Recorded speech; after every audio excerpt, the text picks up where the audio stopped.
Hello everyone. Before we start, make sure to like and subscribe to the channel, and leave a comment with where you're from and what time you're watching. That way, YouTube will keep showing you stories just like this one. Now, let's begin. My hiking boots had covered nearly 14 miles that Friday in early September, and every muscle in my legs screamed for rest. The Chihuahuan Desert stretched endlessly around me, a brutal landscape of creosote bushes, ocotillo and rust-colored rock formations that looked like ancient sentinels frozen in time. Most of my college friends had settled into mortgages and minivan payments by now, but here I was, taking a solo trip through one of the most isolated stretches of wilderness in New Mexico, trying to figure out what came next after leaving my nursing job in Albuquerque. The sun had begun its descent, painting the sky in shades of orange and deep purple, and I needed to find a spot to pitch my tent before darkness swallowed everything. I had been hiking off trail for most of the day, deliberately avoiding the more popular routes because I craved solitude. The foothills rose around me like crumbling staircases, dotted with boulders the size of small cars. When I spotted a cluster of sandstone formations creating a natural alcove, I felt a wave of relief wash through my exhausted body. It was perfect, sheltered from wind, invisible from any direction unless someone walked right up to it. I set up my small two-person tent behind the largest rock, positioning it so the opening faced the stone wall, rather than the open desert. Privacy felt important out here, even though I had not seen another human being since leaving the trailhead that morning. The silence was absolute, the kind of quiet that city people never truly experience, where you can hear your own heartbeat pulsing in your ears.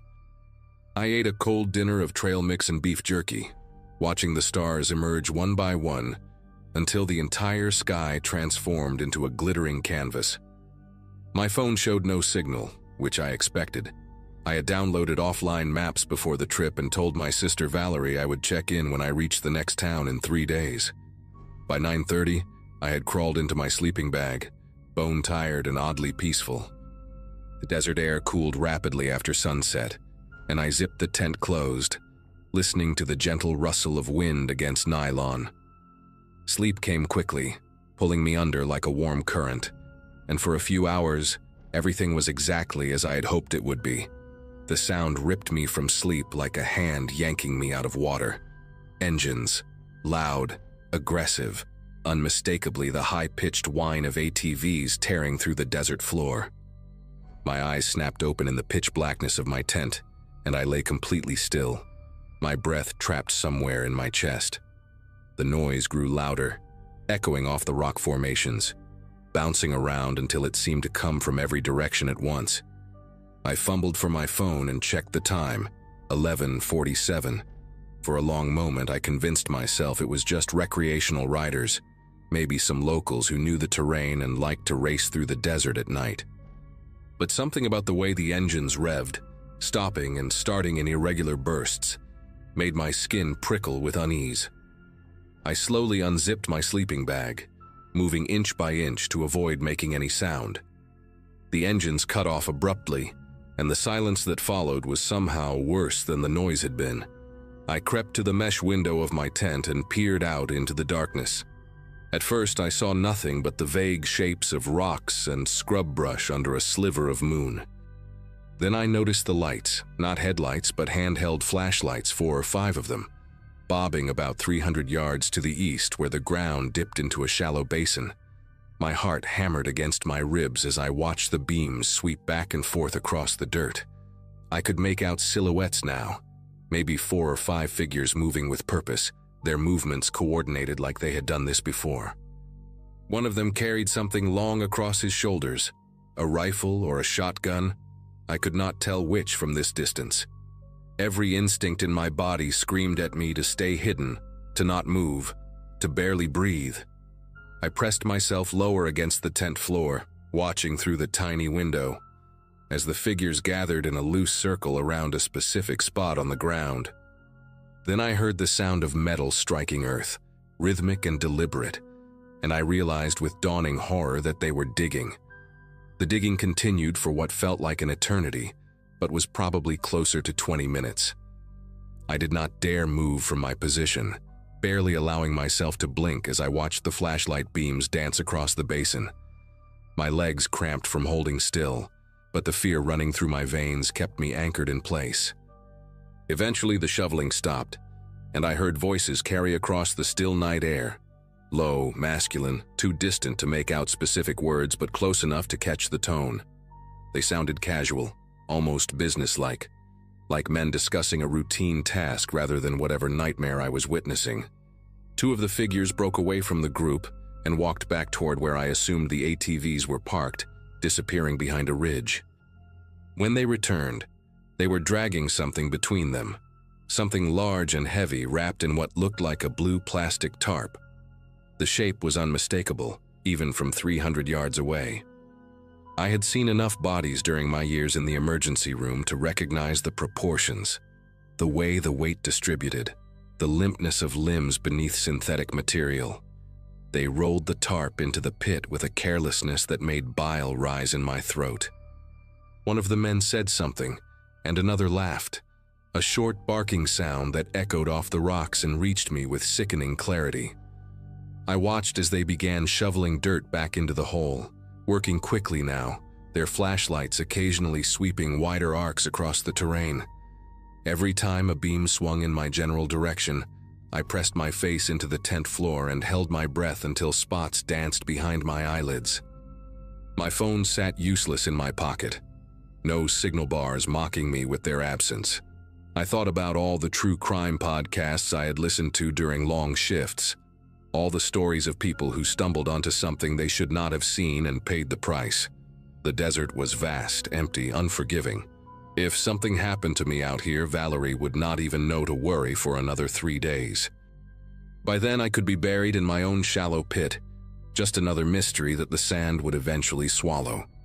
The men finished their work and gathered their tools. I watched one of them pour something from a jug over the freshly turned earth. Water maybe, or something to mask a scent from animals.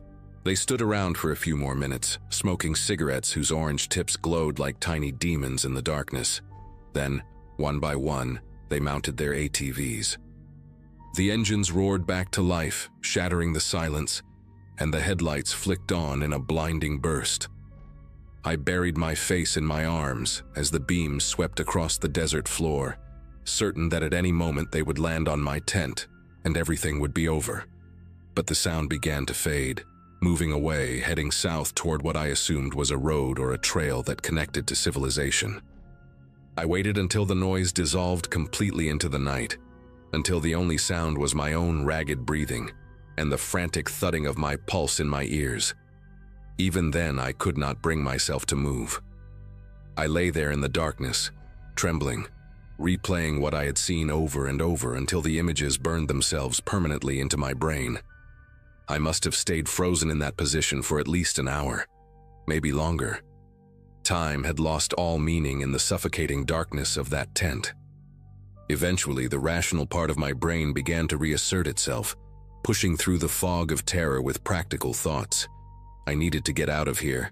I needed to move, to put as many miles as possible between myself and that shallow grave before sunrise. If I left now and hiked through the night, I could reach the highway by mid-morning and flag down a car. I could call the police, report what I saw, let them handle it.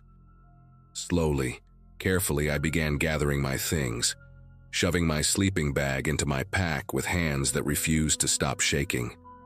I did not want to turn on my headlamp. The darkness felt like the only protection I had left, so I worked by touch alone, fingers fumbling with zippers and straps. When I finally had everything packed, I crept to the tent door and unzipped it just enough to slip outside. That was when I saw it, and the air left my lungs like I had been punched in the chest. A tire track. Fresh, deep, pressed into the soft desert sand no more than 6 inches from the edge of my tent. The tread pattern was thick and aggressive, the kind you see on off-road vehicles, and it curved around the rock formation in a deliberate arc before disappearing back toward the basin. They had come here. While I was hiding inside, paralyzed with fear, one of them had driven right up to my campsite, close enough to reach out and touch the nylon walls. close enough to hear me breathing if I had made a single sound. I stared at that track in the pale moonlight, my mind refusing to process what it meant. They knew I was here. They had seen my tent, probably spotted it when their headlights swept across the rocks, and instead of confronting me, they had simply left. Why? The question gnawed at me as I stood there, exposed and vulnerable in the open air. Were they coming back? Were they watching me right now from somewhere in the darkness, waiting to see what I would do? The desert suddenly felt alive with invisible eyes, every shadow a potential threat, every whisper of wind a footstep creeping closer. I did not have time to think. I did not have the luxury of fear. I grabbed my pack and started moving, heading north, away from the burial site, away from the tire track, away from everything. My legs moved on autopilot, carrying me across the uneven terrain while my eyes strained against the darkness. I could not use my headlamp. If they were watching, the light would make me an easy target. So I navigated by starlight alone, tripping over rocks and scrub brush, catching myself on my palms again and again. The skin on my hands tore open, but I barely felt it. Every few minutes, I stopped and listened, straining for the sound of engines or footsteps, but the desert remained silent. After what felt like hours, the eastern horizon began to lighten, shifting from black to deep purple to the first pale hints of orange. I had covered maybe 5 or 6 miles, pushing myself harder than I ever had in my life, and when I finally crested a ridge and saw a thin ribbon of asphalt cutting through the valley below, I nearly collapsed with relief. The highway, civilization, safety, or at least the illusion of it. A trucker named Wallace picked me up around 7 in the morning. He was an older man with a gray beard and kind eyes, hauling agricultural equipment down to Las Cruces, and he did not ask too many questions when I stumbled out of the scrubland looking like I had crawled through hell. He let me use his phone to call 911, and I sat in the cab of his rig shaking so hard that I could barely hold the device steady while I described what I had witnessed. The dispatcher transferred me to the county sheriff's department, and a deputy met us at a gas station about 30 miles down the road. I told him everything: the ATVs, the flashlights, the men with the tarp, the shallow pit, the tire track inches from my tent. He listened without interrupting, his face unreadable, and when I finished, he asked me if I could lead them back to the location. The thought of returning to that place made me want to vomit, but I nodded anyway. Whatever was buried in that desert, whoever it was, they deserved to be found. They deserved justice, or at the very least, a proper grave. It took most of that day to organize a search team and navigate back to the basin where I had watched the men dig. I rode in a sheriff's SUV with 2 deputies, following coordinates I had marked on my offline map, and the entire drive felt like descending back into a nightmare.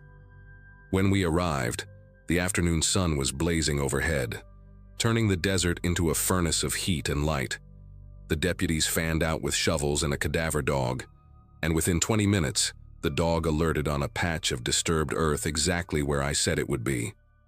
They dug carefully, methodically, and when the first corner of blue tarp emerged from the sand, one of the deputies looked at me with an expression I will never forget, a mixture of validation and horror, like he had hoped I was wrong but knew I was not. They found a body.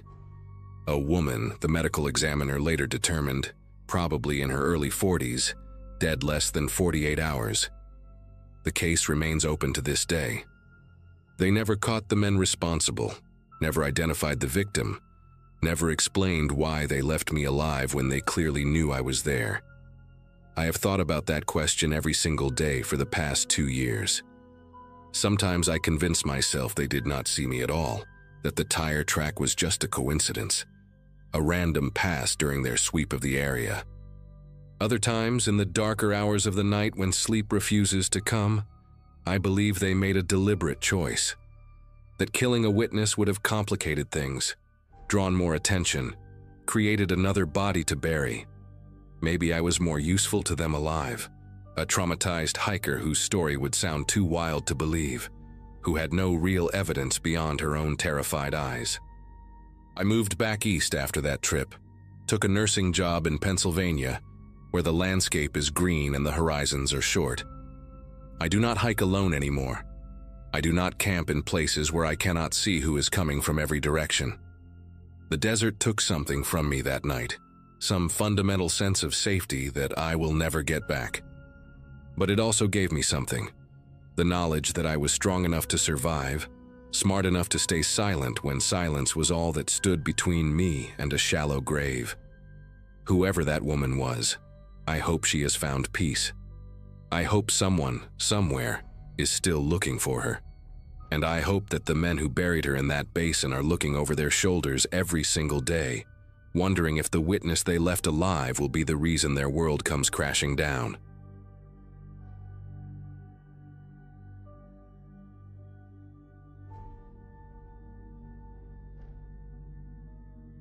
After my divorce got finalized in April 2015, I made a decision that most people in my life thought was either brave or completely stupid. I quit my accounting job at a firm in Baltimore where I had spent 9 miserable years, sold most of my furniture, and decided to hike a section of the Appalachian Trail alone. My therapist called it running away from your problems with extra steps, which made me laugh for the first time in months. At 34, with no kids, no mortgage anymore, and a decent chunk of savings, I figured if there was ever a time to disappear into the woods for a few weeks, this was it.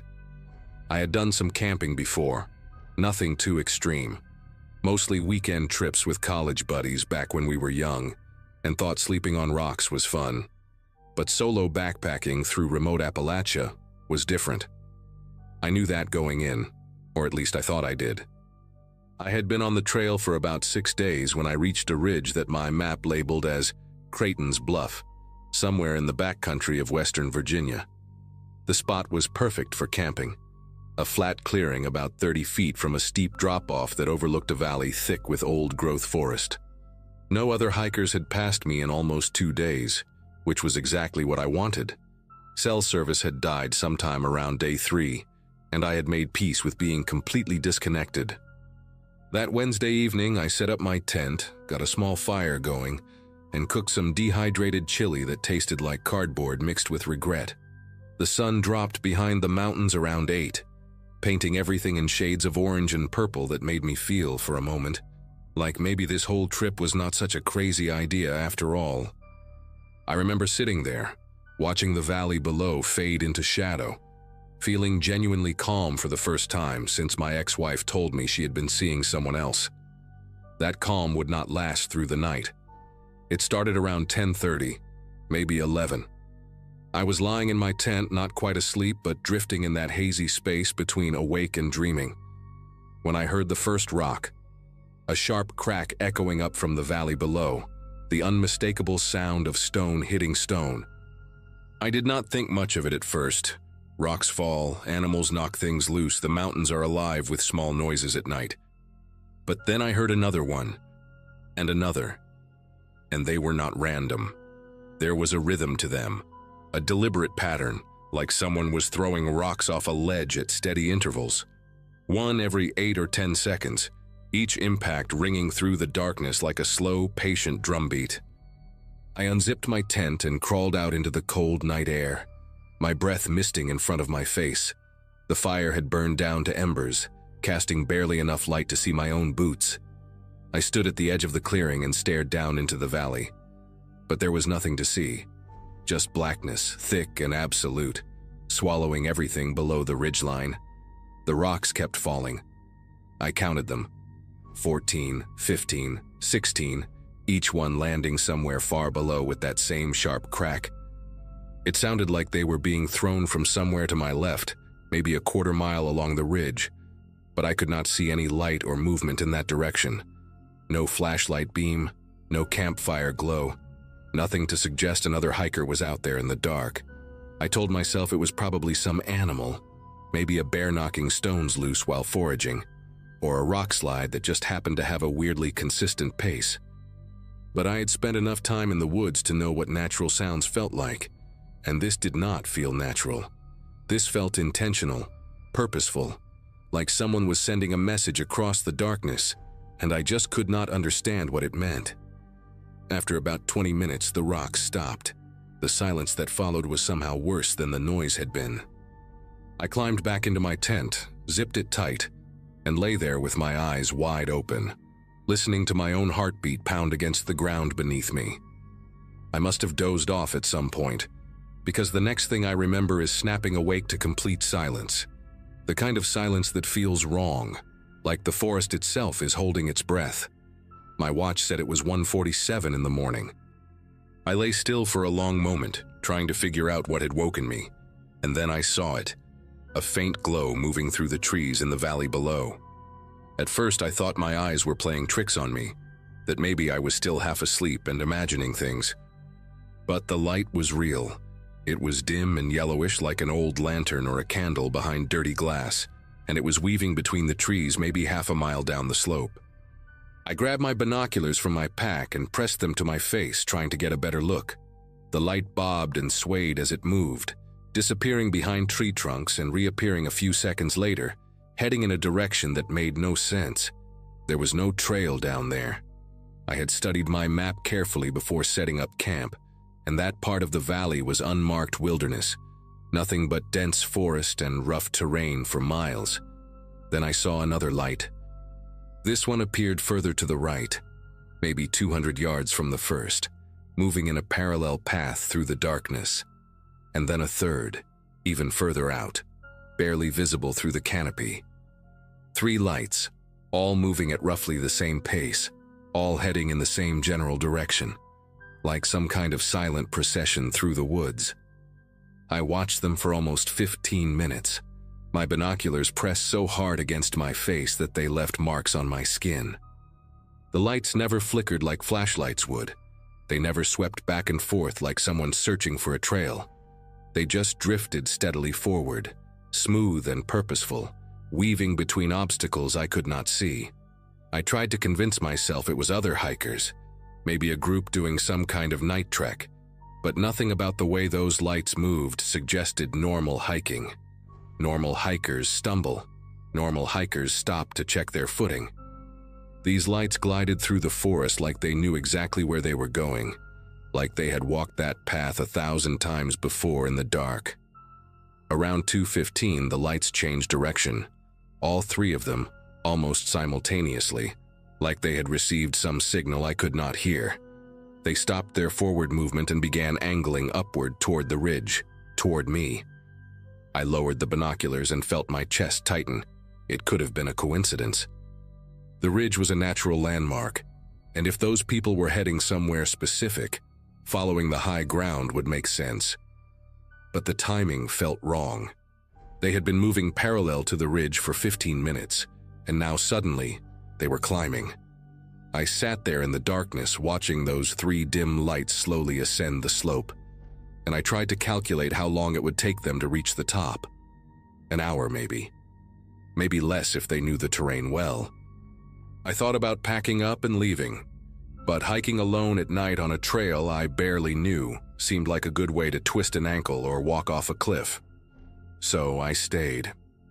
I told myself I was being paranoid, that those lights were probably just locals out hunting or checking traps or doing whatever people did in these mountains after dark. I told myself a lot of things that night. None of them made me feel any better. By 3 in the morning, the lights had disappeared. I had lost sight of them about 40 minutes earlier, when they dropped below the tree line on their way up the slope. I kept expecting to see them emerge from the forest at the edge of my clearing, to hear voices or footsteps approaching through the brush, but nothing came. The silence stretched on, thick and suffocating, broken only by the occasional rustle of wind through the leaves. I sat with my back against a tree, facing the direction the lights had been coming from, my headlamp off and my knife in my hand.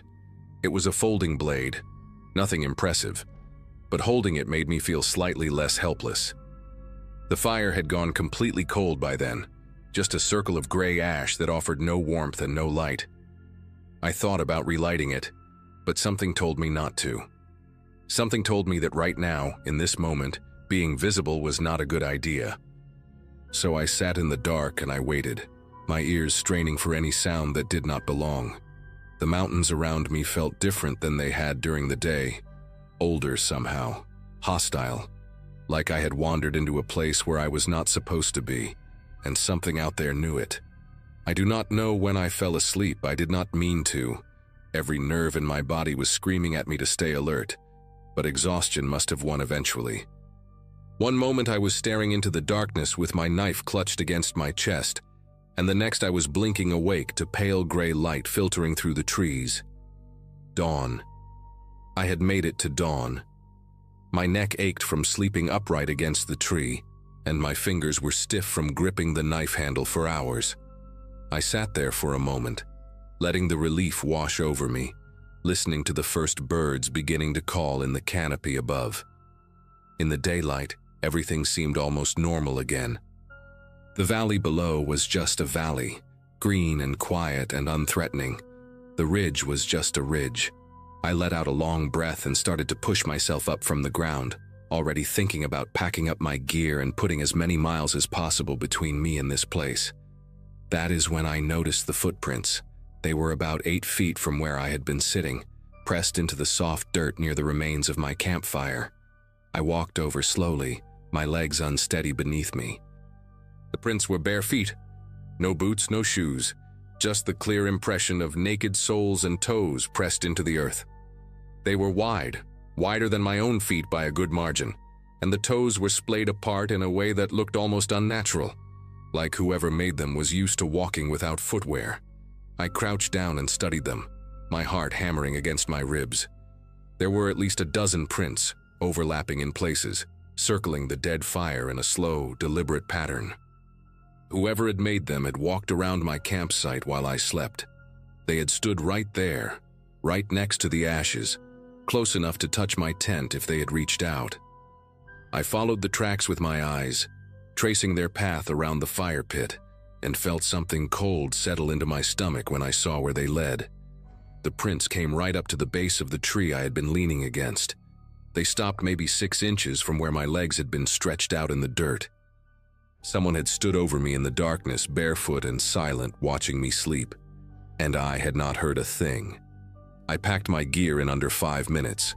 I did not bother with breakfast, did not bother folding my tent properly, did not bother with any of the careful routines I had developed over the past week on the trail. I just shoved everything into my pack with shaking hands and started moving. The footprints led away from my campsite toward the eastern edge of the ridge, disappearing into a dense thicket of rhododendron that I had no intention of following. I went the opposite direction, back toward the main trail, walking as fast as I could without breaking into a full run. Every few minutes I would stop and listen, scanning the trees around me for any sign of movement. The forest was quiet except for the birds and the soft crunch of my boots on the dirt. Too quiet, maybe. I kept thinking about those wide, splayed toes pressed into the earth, about how close they had been to my body while I slept. I kept thinking about the lights in the valley, moving in perfect coordination through the darkness. And I kept thinking about the rocks, that steady rhythm echoing across the mountains like a signal. A signal to whom? A signal for what? I did not want to know the answer. I just wanted to get out of there. I hiked for nearly 7 hours straight, barely stopping except to drink water and check my map. By late afternoon, I had reached a small town called Bradshaw's Crossing. Nothing more than a gas station, a general store, and a cluster of old houses scattered along a 2-lane road. I must have looked like a wreck when I walked into that store. Dirty, exhausted, wild-eyed, because the old woman behind the counter took one look at me and asked if I was all right. I told her I had been camping up on Creighton's Bluff and had a rough night. She got quiet for a moment, her face doing something complicated that I could not quite read. Then she said, real casual, that most folks around here knew better than to camp up on that ridge. Said there were people who lived back in those hollows, families that had been there for generations, who did not take kindly to outsiders on what they considered their land. She did not say anything else, did not elaborate, just handed me my change and wished me safe travels with a look in her eyes that told me I was lucky to be standing there at all. I drove home the next day, sold my camping gear a week later. I have not been back to Appalachia since, and I do not plan to ever go again. Sometimes, late at night, I still hear that rhythm in my head. Rock after rock after rock, falling into the darkness like a countdown to something I was never meant to see.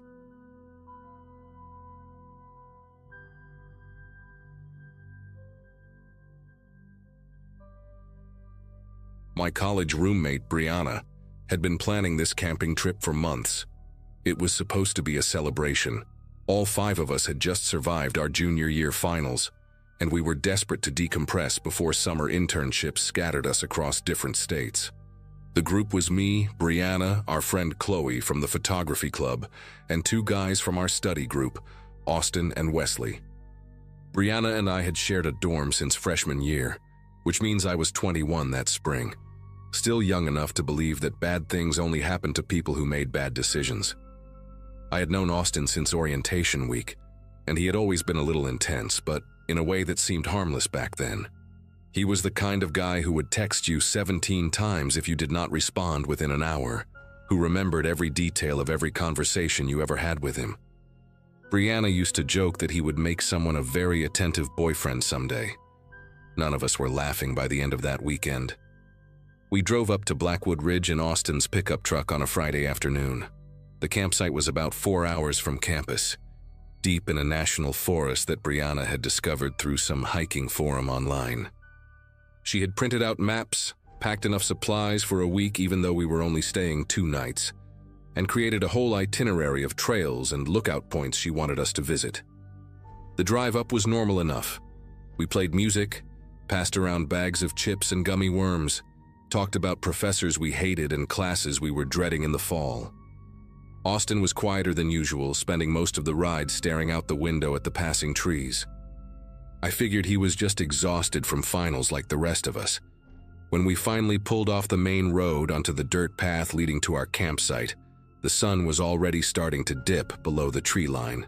The forest closed around us like a fist, branches scraping against the windows as if trying to get in. I remember thinking how isolated we were, how far from everything. At the time, it felt like freedom. We set up camp in a clearing about half a mile from where we parked. Wesley and Brianna handled the tents while Chloe gathered kindling for the fire pit. Austin immediately started giving directions, even though nobody had asked him to be in charge. He told Wesley the tent stakes were going in at the wrong angle. He told Brianna the rainfly was inside out. He walked over to where Chloe was collecting sticks and started sorting through her pile, tossing aside the ones he deemed too damp or too thin. I watched him from across the clearing, and something about the way he moved struck me as odd. There was a nervous energy to him, a tightness in his shoulders that had not been there during the drive. When I asked if he was okay, he turned to me with this strange look, not angry, not sad, just empty somehow, and said he was fine. Then he smiled, but the smile did not reach his eyes.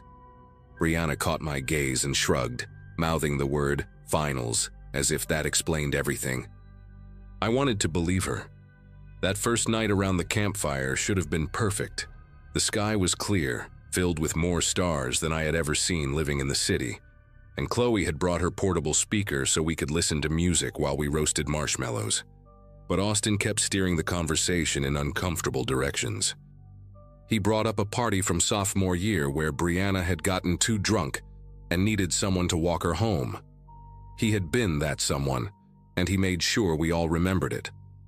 He mentioned the time he had helped Chloe edit her photography portfolio at 2 in the morning before a submission deadline. He talked about lending Wesley money for textbooks, about driving me to the pharmacy when I had the flu last winter. Every story was technically true, but the way he told them made it sound like we all owed him something. Wesley tried to change the subject a few times, but Austin kept circling back. By the time we crawled into our tents around midnight, the mood had shifted. The easy laughter from the car ride felt like it belonged to a different trip entirely. I woke up Saturday morning to the sound of arguing. The sun was barely up, pale light filtering through the tent fabric, and I could hear Austin's voice outside, low and insistent. I unzipped the flap just enough to see him standing with Chloe near the edge of the clearing. She had her arms crossed tight against her chest. and even from 20 feet away I could tell she was upset. Austin was leaning toward her, one hand gesturing toward the woods, the other gripping her elbow. When Chloe tried to pull away, he held on for just a second too long before letting go. She walked back toward the tents without looking at him, her face pale. I pretended to be asleep when she climbed back into the tent she shared with Brianna. Later, when I asked what happened, Chloe said Austin had wanted her to go on an early morning hike with him, just the two of them. When she said no, he had gotten weird about it. She used that exact word, weird. Not angry, not aggressive, just weird. Like he could not understand why she would possibly refuse. Like the concept of someone saying no to him did not compute. Brianna suggested we all stick together for the rest of the trip, and we agreed. But Austin acted like nothing had happened. The rest of the morning, Austin kept finding reasons to separate us. He asked Wesley to help him gather firewood on the opposite side of the camp, then spent 40 minutes walking him deeper and deeper into the trees until Wesley finally insisted they head back. He told Brianna there was an amazing view just 10 minutes down a trail, and when she said she would rather wait for the group, he sulked for an hour. He kept appearing beside me whenever I wandered even a few feet from the others, materializing silently like he had been watching and waiting for the moment I was alone. Each time he would say something casual. "Nice morning. Did you sleep okay? Want to check out that stream I found?" But his eyes tracked my movements with an intensity that made my skin prickle. By noon, we had all noticed the pattern. Wesley pulled me aside while Austin was in his tent and whispered that something was seriously wrong. He said Austin had been talking during their firewood walk about how none of us appreciated him, how he did everything for this group and got nothing in return. Wesley's hands were trembling when he told me. He wanted to leave. We all did. But Austin had the only car, and he had the keys in his pocket. We tried to act normal for the rest of the afternoon, but the tension was suffocating. Every conversation felt like walking through a minefield. Austin would join in, say something that seemed friendly enough on the surface, and then add a little comment that landed like a slap. When Brianna mentioned she was excited about her summer internship in Boston, Austin said it was funny how she always managed to land on her feet, unlike some people who actually had to work for things.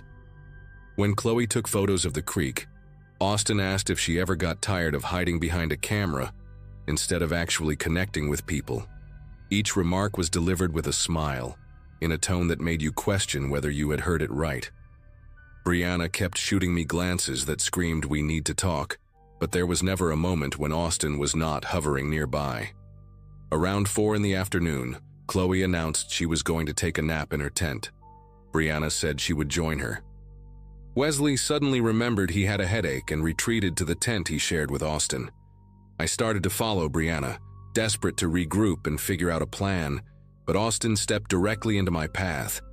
He told me he needed to talk to me about something important. His voice was calm, almost gentle, but there was something underneath it that made every instinct in my body scream to run. I said I was tired too, that we could talk later, but he shook his head slowly. He said this could not wait. He said he had found something in the woods earlier that morning, something bad. A hiker, he said, about a mile down the eastern trail.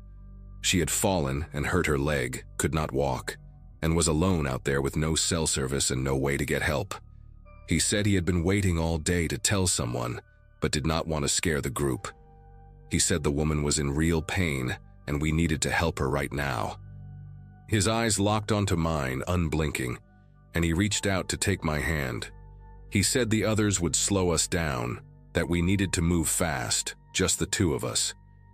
Something about the way he said it, just the two of us, made my heart start pounding so hard I could feel it in my throat. I told him we should get Wesley. Austin's face flickered. Just for a fraction of a second, something dark passed behind his eyes before the mask slipped back into place. He said Wesley would only slow us down, that the woman needed help now and we were wasting precious time. I told him we should at least tell Brianna where we were going in case something happened. Austin's grip on my hand tightened, and he said there was no time, that every second we stood here arguing was a second that poor woman was suffering alone in the woods. His voice cracked on the word suffering, like he was genuinely upset, and for a moment I almost believed him. Almost. But then I remembered something. That morning, when I had woken up to Austin and Chloe arguing, the sun had barely risen. Austin claimed he found this injured hiker during an early morning walk, but he had been with Chloe at dawn, trying to convince her to go hiking with him. He had not gone anywhere alone. There was no injured hiker. There never had been. The realization hit me like ice water, and I yanked my hand away from his so hard I stumbled backward. I said I needed to use the bathroom first. I said I would be right back, just give me 2 minutes and then we could go. Austin stared at me for a long moment, his jaw working like he was chewing on words he wanted to spit out. I kept my face blank, kept my voice steady, even though every nerve in my body was on fire. Finally, he nodded. He said he would wait right here, that I should hurry. I walked toward the tree line as calmly as I could manage, feeling his eyes burning into my back with every step. The moment I was out of his direct line of sight, I ran. I ran straight to Brianna's tent and threw open the flap, not caring about being quiet anymore. Brianna and Chloe both sat up, startled, and I told them everything in a frantic whisper. The injured hiker that did not exist. The way Austin had been trying to get me alone. The lie that unraveled the second I thought about the timeline. Chloe's face went white. Brianna grabbed my arm and pulled me inside the tent, zipping it shut behind me. Through the thin fabric walls, we could hear Austin calling my name. His voice was still calm, still friendly. That was somehow the worst part. Wesley heard the commotion and crawled out of his tent, asking what was going on. Austin intercepted him before he could reach us, and through the tent fabric I could hear Austin explaining that I had gotten upset over nothing, that I was being dramatic, that he was just trying to help someone in need and I had freaked out for no reason. His voice was so reasonable, so measured, that for a split second I wondered if I had made a mistake. But then Brianna squeezed my hand and whispered that we needed to get those keys. Chloe had her phone out, desperately searching for a signal, even though we all knew there was none this deep in the forest. We heard Wesley's voice rise. He was arguing with Austin, demanding to know what was really going on. Then there was a scuffle, the sound of someone hitting the ground, and Wesley shouted for us to run. Brianna unzipped the back of the tent, the side facing away from the campsite, and the three of us crawled out into the underbrush. We ran toward the trail that led back to the parking area, branches whipping our faces and arms, not daring to look back. I could hear Austin crashing through the woods behind us, calling our names in that same calm voice, telling us we were overreacting, telling us to stop and just talk to him. We made it to the dirt road where the truck was parked, but without the keys we could not drive. Brianna remembered passing a ranger station about 2 miles back on the main road, and we started running again. My lungs were burning and my legs felt like they might give out. But I did not stop. None of us did. We reached the ranger station just as the sun was starting to set, and the woman behind the desk took one look at our faces and immediately picked up her radio. 2 rangers drove us back to the campsite in their vehicle. When we got there, Austin was sitting calmly by the fire pit, roasting a marshmallow like nothing had happened. Wesley was in his tent with a bloody nose and a bruise forming under his left eye. Austin tried to explain that it was all a misunderstanding, that we had panicked over a joke, but the rangers were not buying it. They escorted us to our cars. One ranger drove Austin's truck with Austin in the passenger seat, while the other followed with the rest of us. We filed a report at the local police station that night. Austin was not arrested, but there was a record now, a paper trail. We never spoke to him again after that weekend. I heard through mutual friends that he transferred schools the following semester.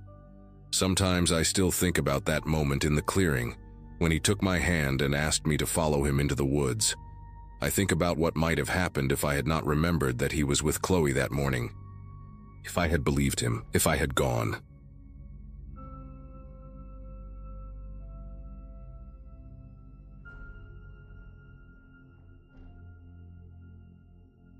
Camping alone seemed like a good idea when I planned it back in January. My sister had just gotten married. Most of my college buddies were having their second or third kids. And here I was, same apartment since graduation in 2012, same job at the warehouse, same routine that felt more like a slow death than a life. I needed something that would remind me I was still breathing, still capable of doing things on my own terms. So I picked a spot in the Ozarks, about 4 hours from my place in Kansas City. Deep enough into the woods that cell service became a distant memory. The campsite was technically off the grid. No designated spots, no rangers checking in, just me and whatever wildlife decided to tolerate my presence. I arrived on a Friday afternoon in early October, the kind of day where the leaves were turning burnt orange and the air had that crisp bite that makes you feel genuinely alive. I set up my tent about 30 yards from an old logging road that looked like it had not seen regular traffic in years, maybe decades. Overgrown with weeds, rutted with erosion, it seemed like the perfect backdrop for the solitude I was craving. That first day went exactly how I had imagined it would. I spent the afternoon hiking a trail I found on an old forestry map. Nothing too strenuous, just enough to work up a sweat and clear my head. The forest was dense with oak and hickory, and every now and then I would catch a glimpse of deer watching me from between the trees before bounding off into the underbrush.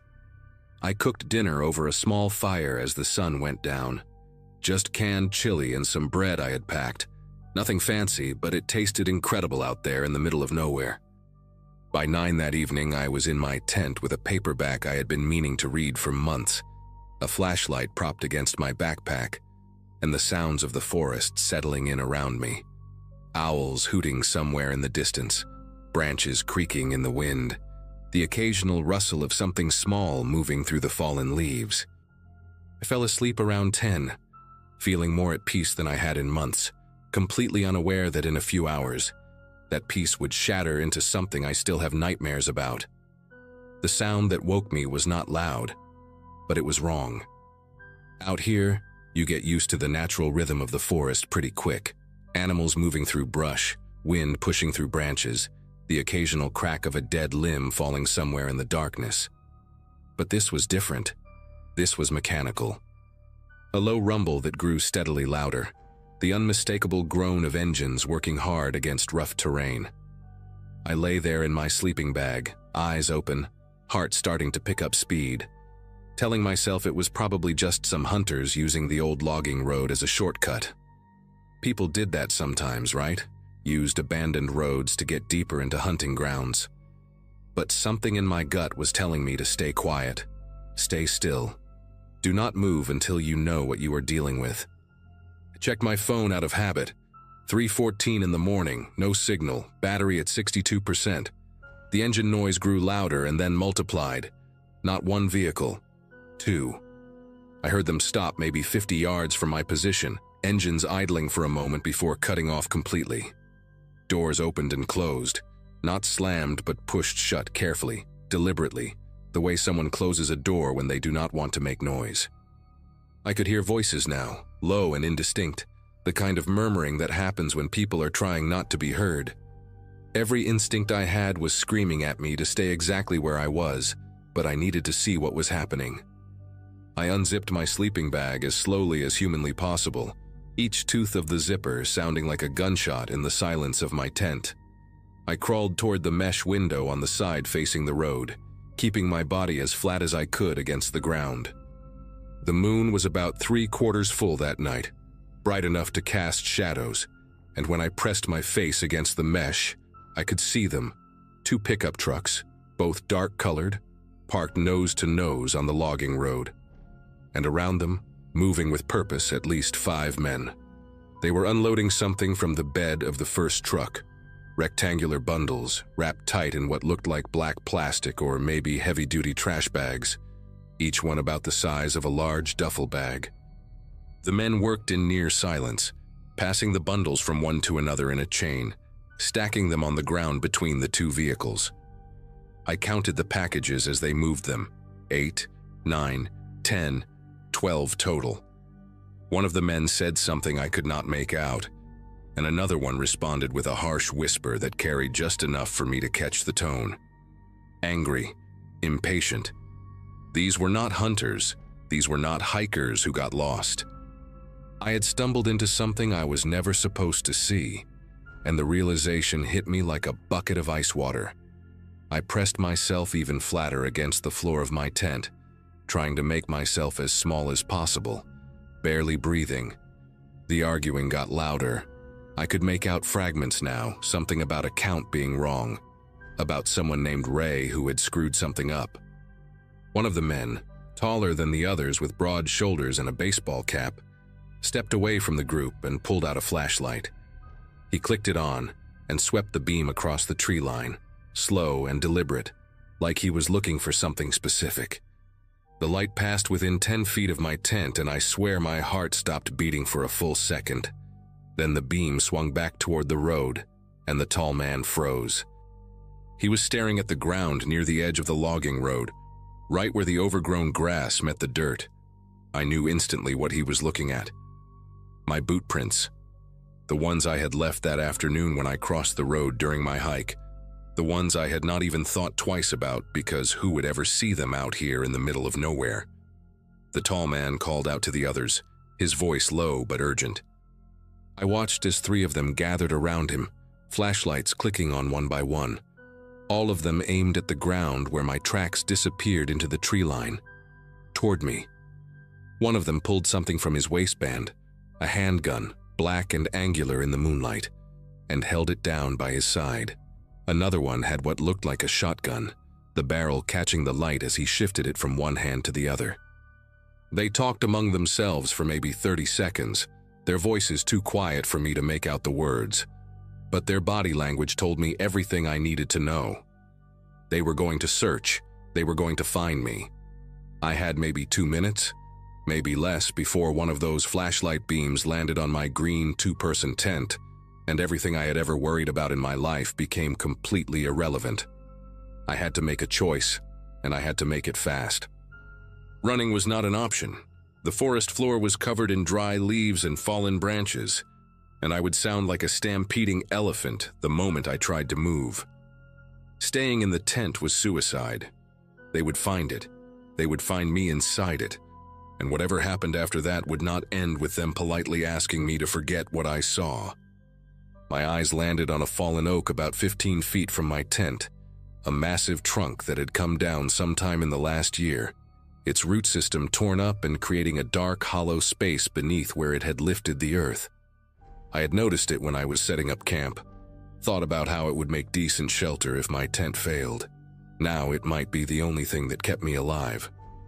I grabbed my phone and my knife, the only things within reach that mattered, and I started crawling toward the back of my tent, toward the zipper that faced away from the road. Every inch felt like a mile. Every rustle of my clothing against the tent floor sounded like a scream.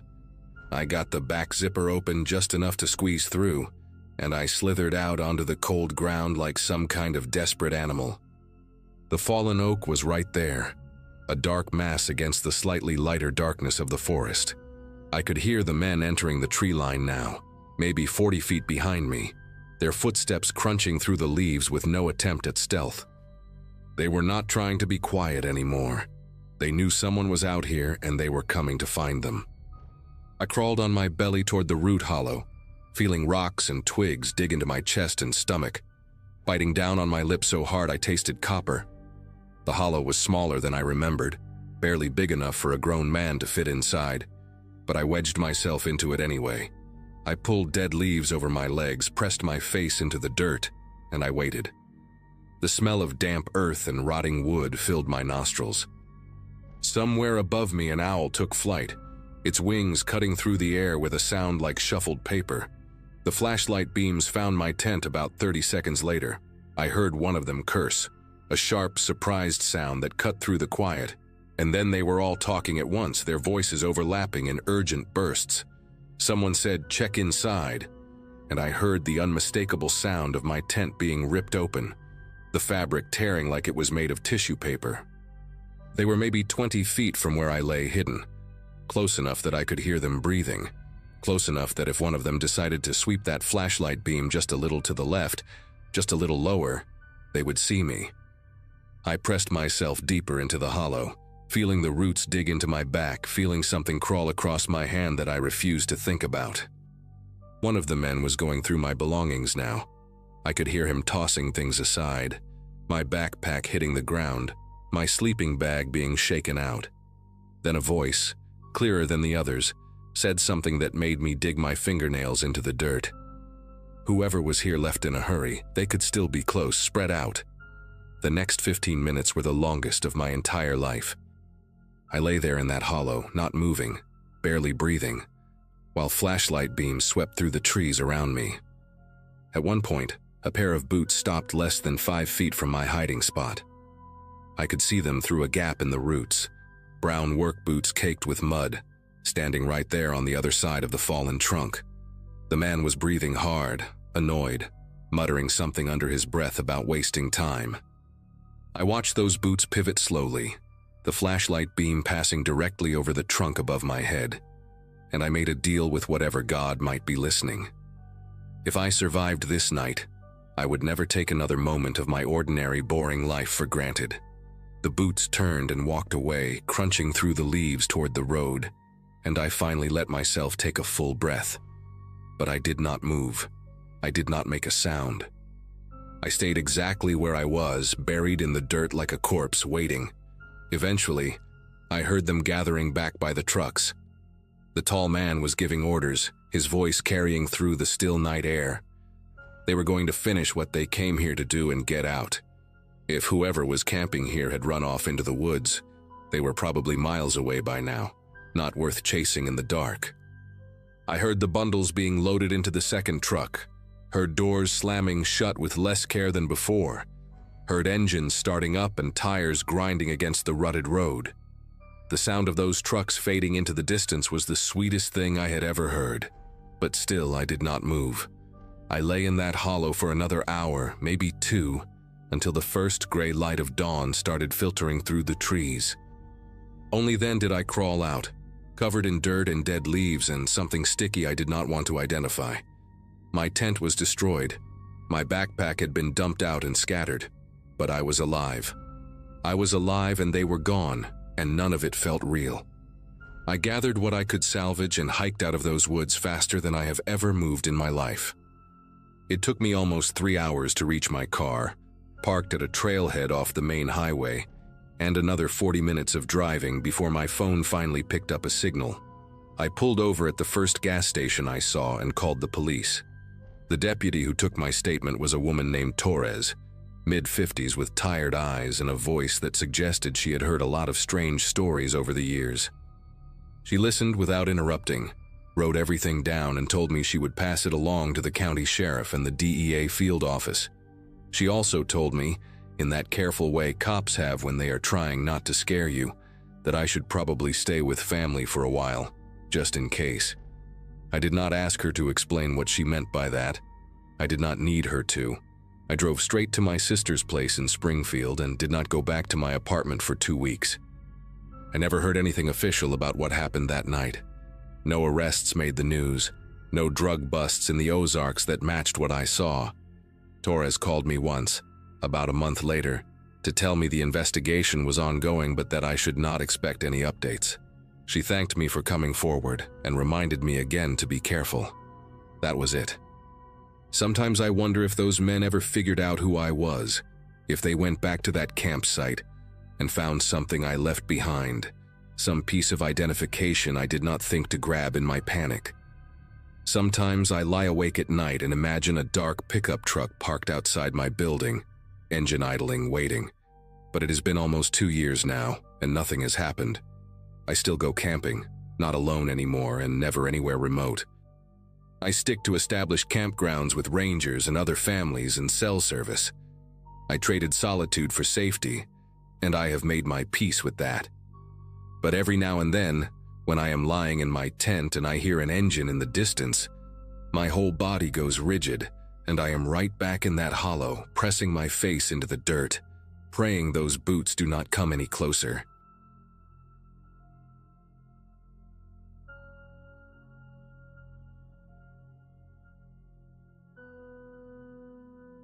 Most of my coworkers thought solo backpacking was reckless for a woman, and they never missed a chance to remind me. But by the spring of 2014, I had stopped caring what anyone thought. My marriage had crumbled 6 months earlier, My friends from nursing school were all wrapped up in toddlers and PTA meetings, and somewhere around my 34th birthday, I realized that the loneliness I felt in crowded rooms was worse than any solitude the wilderness could offer. Oregon became my refuge, the Cascade Range specifically, where the Douglas firs grow so thick they block out the sky, and the silence is so complete you can hear your own heartbeat. I had planned this particular trip for weeks, a 4-day solo trek into a section of backcountry that most day hikers never reached. My younger sister Megan called me the night before I left, her voice tight with worry, listing every news story she could find about women who vanished on trails. I promised her I would check in at every trailhead, that I had my satellite beacon, that I knew what I was doing. She did not sound convinced. The first 2 days unfolded like a meditation. I covered about 14 miles each day, my boots finding rhythm on the packed earth, stopping only to filter water from streams so clear you could count every pebble on the bottom. The burn in my calves and shoulders felt earned, purposeful, nothing like the hollow exhaustion of crying myself to sleep in an empty apartment. By the third evening, I had pushed deep into the backcountry, reaching a small clearing roughly 7 miles from the nearest marked trailhead. I found the spot through a backpacking form, one of those hidden gems that experienced hikers whisper about, but never post coordinates for. It was perfect. Level ground for my tent, a creek babbling maybe 30 feet away, surrounded by forest so dense it felt like a fortress. I made camp while the light was still golden, hung my food bag from a high branch, and crawled into my sleeping bag with that particular peace that only comes from physical exhaustion and total isolation. I remember zipping the tent closed and thinking, finally, I can breathe. I woke to darkness and the sound of the zipper. Not a fast sound, not the careless tug of wind against fabric. This was slow, deliberate, a centimeter at a time, the metal teeth separating with a soft purr that seemed impossibly loud in the stillness. My eyes snapped open and I lay there, every muscle locked, my mind scrambling to make sense of what I was hearing. The zipper stopped. I held my breath, straining to hear anything else. Footsteps, breathing, the rustle of clothing. Nothing. Just the creak in the distance and the blood pounding in my ears. I told myself it was an animal, maybe a raccoon investigating the tent, maybe the fabric had settled in the cooling night air. But I had camped dozens of times, and I knew what wind sounded like against nylon. This was not wind. This was someone testing how quietly the zipper could be opened, someone checking whether I would wake. I do not know how long I lay there. Maybe 30 seconds, maybe 5 minutes. Time becomes strange when your body floods with adrenaline, and your brain is screaming at you to move, but your limbs refuse to cooperate. I thought about the pepper spray in the side pocket of my pack, about the small knife I kept clipped to my belt, about the satellite beacon that was supposed to be my lifeline. All of it was useless if I could not make myself move. When the zipper sound did not return, I forced myself to sit up, my sleeping bag rustling so loudly it made me wince.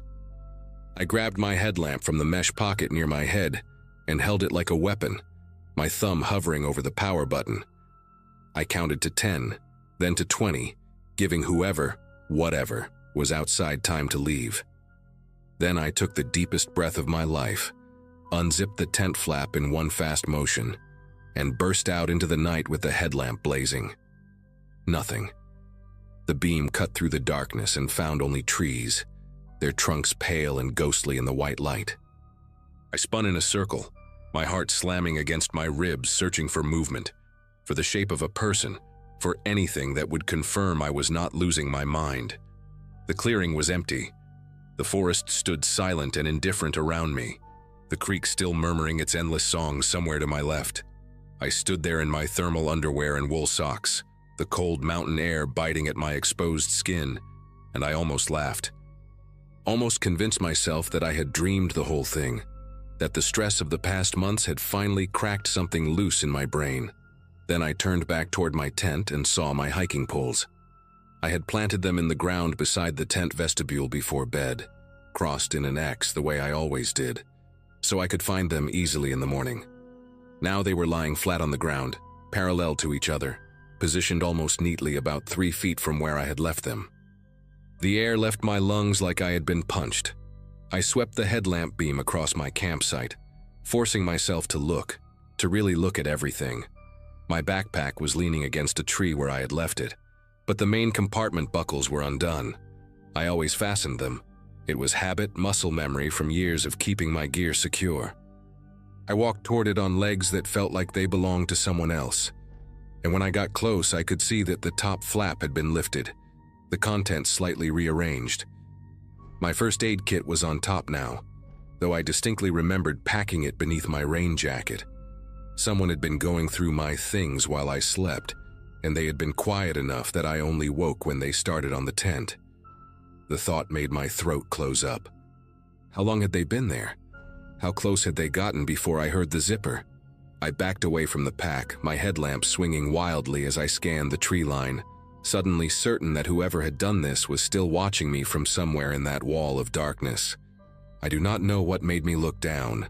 Maybe instinct, maybe some part of my brain that understood what I needed to see before the rest of me caught up. But I angled my headlamp toward the ground around my tent, and that is when I saw the boot prints. They were clear in the soft earth, pressed deep by someone heavier than me, the treads thick and wide. A man's hiking boot, size 11 or 12 at least. The prints circled my tent in a complete loop, then circled again, 2 full rotations around the place where I'd been sleeping. I followed them with the beam of my light, my breath coming in shallow gasps, tracing the path this person had walked while I lay unconscious just a few feet away. The prints did not approach the tent from the trail. They came from deeper in the forest, from a direction where there was no path, no reason for anyone to be walking. Whoever this was had not stumbled upon my camp by accident. They had come through the woods deliberately, found me in a spot that was not on any map, and circled my tent like a predator studying its prey. The boot prints stopped at the back of the tent. Not the entrance, not the vestibule, the back, directly behind where my head had been resting on my folded jacket.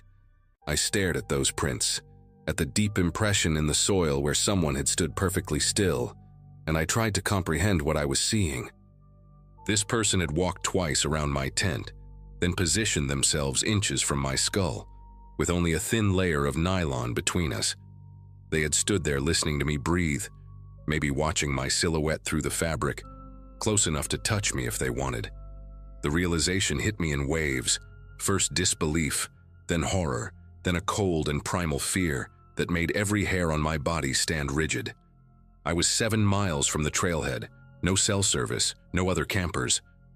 Just me and whoever was out there in the dark. Someone patient enough to circle my tent twice and careful enough to test my zipper 1 millimeter at a time. Every survival instinct I had screamed at me to run. Just grab the beacon, hit the SOS button, and start moving toward the trailhead as fast as my legs could carry me. But 7 miles in the dark, on uneven terrain, with someone potentially following me, that was a death sentence of a different kind. Could twist an ankle in the first mile, could lose the trail entirely without daylight to guide me, could walk straight into whoever was waiting out there. So I made myself think. I grabbed my pepper spray from my pack and shoved it into my waistband. I found my knife and clutched it in my right hand. I pulled on my boots without bothering to lace them and dragged everything I could carry into the tent. My pack, my poles, even the rocks I used to stake down the corners. Then I zipped myself inside and sat with my back against the pack, facing the entrance. My headlamp pointed at the zipper like it was the only thing keeping me alive. I did not turn off the light. I did not close my eyes. I sat there for hours, listening to every sound the forest made, waiting for the zipper to start moving again.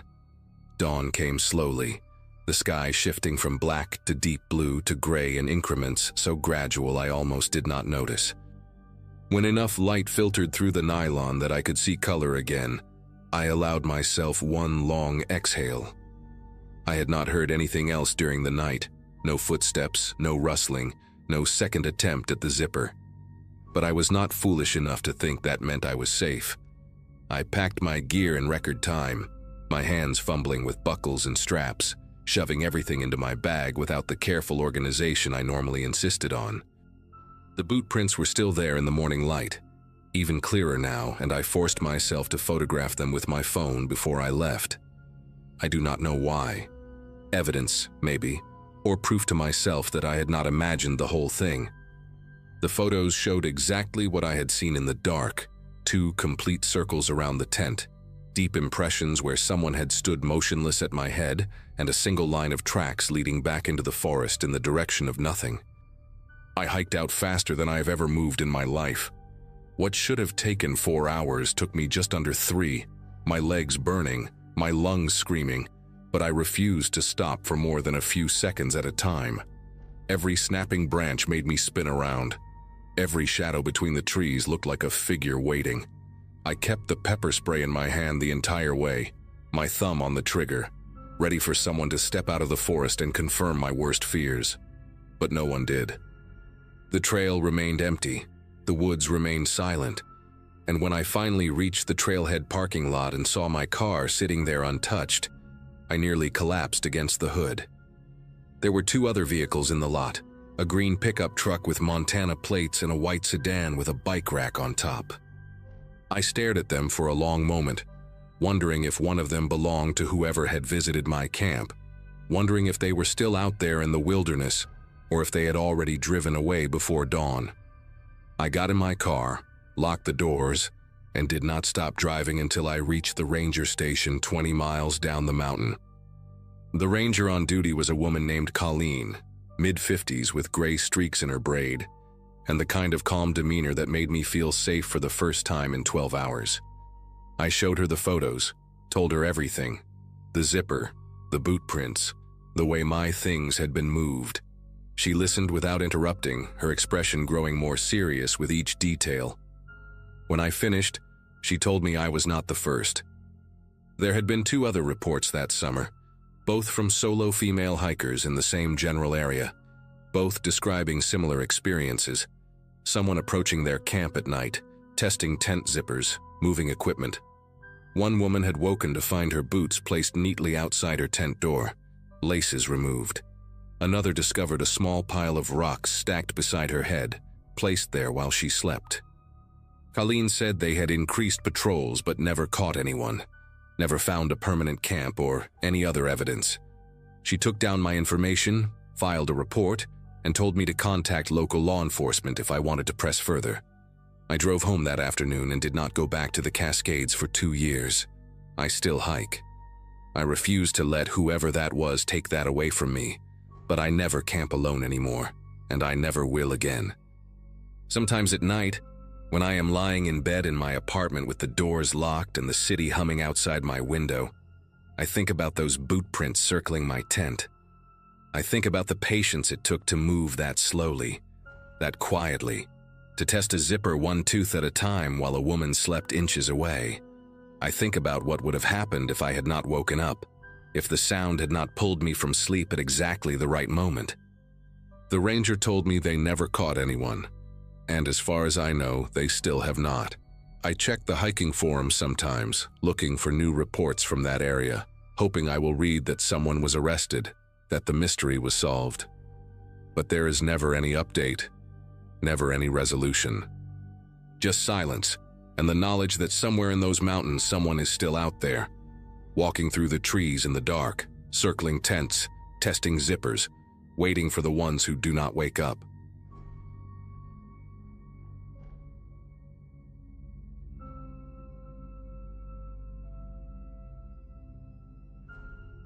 Nathan turned 26 on a Friday in early June, and since he had been talking about doing something different for months, our group decided to skip the usual bar crawl and rent a campsite at Pine Ridge Lake instead.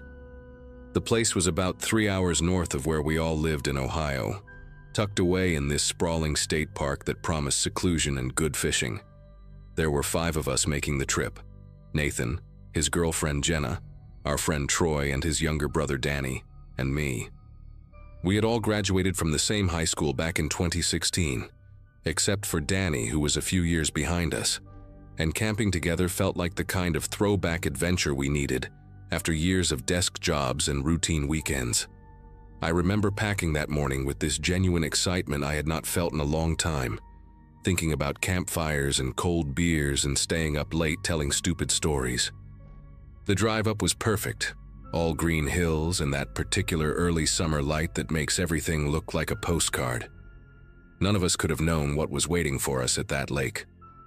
We pulled into the campground around 4 in the afternoon, and the ranger at the entrance booth was this older guy with a sun-weathered face who handed us a paper map and pointed us toward site number 17. The campground was laid out in a big loop around the lake, with maybe 30 sites total, but ours was at the far end where the loop curved back into thicker woods. I noticed immediately how isolated it felt. Site 16 to our left was completely empty, just a fire pit and a wooden post with the number on it, and beyond that the trees grew dense and dark. The ranger mentioned that weekday bookings were slow this time of year, and that we might have this whole section to ourselves. Nathan loved that idea, said it meant we could be as loud as we wanted without bothering anyone. We spent the next 2 hours setting up our tents, gathering firewood from the designated area, and hauling our coolers down to the site. Jenna had made this elaborate birthday cake that somehow survived the drive in a special container, and we stuck candles in it right there on the picnic table while the sun started dropping behind the tree line. By the time we got the fire going and cracked open the first round of beers, the sky was turning that deep orange color that only exists in places far away from city lights. Everything felt exactly right. The night came on fast and thick, the way it does when you are miles from any real town. We sat around the fire, passing a bottle of whiskey Nathan had brought, trading old stories and giving him grief about getting older. Danny had this portable speaker playing classic rock at a reasonable volume, and Jenna was roasting marshmallows with this very specific technique she kept insisting was the only correct way. Around 11, Troy mentioned he needed to grab something from the car, and when he came back he had this weird look on his face. He said he thought he saw a light moving through the trees near Site 16, like a flashlight beam sweeping low to the ground. We all looked over but saw nothing except darkness and the vague shapes of branches. Nathan figured it was probably the ranger doing a late patrol or maybe some animal reflecting our fire. We laughed it off, but I noticed Troy kept glancing in that direction for the next 20 minutes. The woods beyond our little circle of firelight seemed to press in closer than before, and the spaces between the trees looked deeper somehow, like they went on forever into nothing. Around midnight we heard the laughter for the first time. It came from the direction of Site 16, this burst of sound that seemed to cut right through the quiet. It sounded like a group of people, maybe 3 or 4 voices, laughing at some joke we could not hear. Jenna said it was probably late arrivals setting up camp, people who drove in after dark to get an early start on their weekend. That made sense, and we all relaxed a little, though I remember thinking it was strange we had not heard a car pull up, or doors slamming, or any of the usual noise that comes with people arriving somewhere new. The laughter stopped as suddenly as it started, and the silence that followed was almost worse. Danny turned down his speaker, and we all sat there listening, waiting for more sounds. Voices, tent poles clicking together, a cooler being dragged across gravel. But there was nothing. Just the crackle of our fire and the occasional splash of something moving in the lake behind us. Troy said, maybe they were just passing through, hikers cutting across the campground on their way somewhere else. Nobody really believed that, but nobody wanted to say it out loud either. We tried to get back into the birthday mood, but the energy had shifted. Nathan poured another round of whiskey and made a toast about friendship and getting old, and we all raised our cups and drank. But the conversation kept dying in strange places. Every few minutes someone would pause mid-sentence and tilt their head toward the darkness, listening for something. Around 1 in the morning, Jenna said she was tired and wanted to turn in. She and Nathan shared the biggest tent, the green one closest to the fire pit, while Troy and Danny had a smaller blue tent a few feet away. I had brought my own single-person tent and set it up slightly apart from the others, near the edge of our site where the ground was flattest. As everyone started moving toward their sleeping bags, I stayed behind to pour water on the fire and make sure it was fully out. That is when I saw the flashlight beam again. It swept across the tree trunks about 50 yards into the woods. moving slowly from left to right, and then it stopped. The light held steady for maybe 10 seconds, pointed in my direction, and I could feel it like a physical weight on my chest. Then it clicked off and the darkness rushed back in. I stood there, frozen with the water jug still in my hand, my heart slamming against my ribs, trying to convince myself I had imagined it. I did not tell the others what I saw. Part of me thought I was being paranoid, letting the weird laughter from earlier get into my head. I finished putting out the fire and crawled into my tent, zipping it shut behind me with shaking fingers. For a long time, I just lay there on top of my sleeping bag, fully clothed, staring at the nylon ceiling and listening. The campground was dead quiet now. No wind, no animal sounds, nothing except the occasional creak of branches settling. I must have drifted off at some point because the next thing I remember is waking up to hushed voices. It was Troy and Danny talking outside their tent in urgent whispers. I checked my phone and saw it was almost 3 in the morning. I unzipped my tent as quietly as I could and crawled out into the darkness, and Troy immediately grabbed my arm. He pointed toward Site 16 and told me to look. There was a figure standing at the edge of the empty campsite, maybe 40 feet from where we were. I could barely make out the shape in the darkness. A person, definitely a person, standing completely still and facing our direction. No flashlight, no movement, just standing there like they were watching us. Danny was breathing fast beside me, asking what we should do, but none of us had an answer. Troy grabbed a heavy flashlight from his tent and clicked it on, swinging the beam toward Site 16. The figure was gone. Just the empty fire pit and the wooden post with the number on it, and the dark wall of trees beyond. We swept the light back and forth across the tree line, but there was nobody there. No movement. Nothing to prove what we had all just seen. Danny wanted to wake up Nathan and Jenna, but Troy said we should wait. Said maybe it was just some drunk camper from another site wandering around lost. I knew that was not true, and I think Troy knew it too. But saying it out loud made everything feel slightly less insane. We agreed to take shifts staying awake and watching, and I volunteered for the first one. Troy and Danny went back into their tent, but I could hear them whispering for a long time before it finally went quiet. I sat on the picnic table bench with the flashlight in my lap, scanning the darkness every few seconds, my ears straining for any sound. An hour passed with nothing. Then another. By the time the sky started showing the faintest hint of gray on the horizon, I had almost convinced myself the whole thing was some kind of shared hallucination, brought on by too much whiskey and not enough sleep. That is when I heard the footsteps. They came from behind me, from the direction of the lake, soft crunching sounds on the gravel and pine needles that covered the ground near the water. I spun around and raised the flashlight, but the beam only reached so far, dissolving into the mist that had started rising off the lake surface. The footsteps stopped. I held my breath and listened, and in that silence I heard something else. A low chuckle, barely audible, coming from somewhere in the fog. It was the same kind of laughter we had heard earlier, but this time it was just one voice, and it was close, maybe 20 feet away in the darkness. I wanted to yell for the others, but my throat had clamped shut. The chuckling stopped, and then I heard the footsteps again, faster now, moving away from me toward the parking area where we had left the cars. I finally found my voice and shouted for everyone to wake up, and within seconds Nathan came bursting out of his tent, asking what the hell was going on. I pointed toward the parking lot and we all grabbed whatever we could find. Flashlights, a hatchet Nathan had brought for firewood, a heavy metal thermos, and moved together through the darkness toward the cars. The parking area was about 100 yards from our campsite, connected by a narrow gravel path that wound through the trees. We moved in a tight group with Nathan in front and me bringing up the rear, flashlight beams cutting wild patterns through the darkness. Jenna was crying softly, asking over and over what was happening, and none of us had anything to tell her. When we reached the clearing where the cars were parked, Nathan stopped so suddenly that Troy walked right into his back. Our car, the only car since we had all driven up together in my SUV, sat alone in the gravel lot, tilted at a strange angle. Even before we got close enough to see the damage, I knew what had happened. All 4 tires had been slashed, the rubber hanging in ribbons around the rims.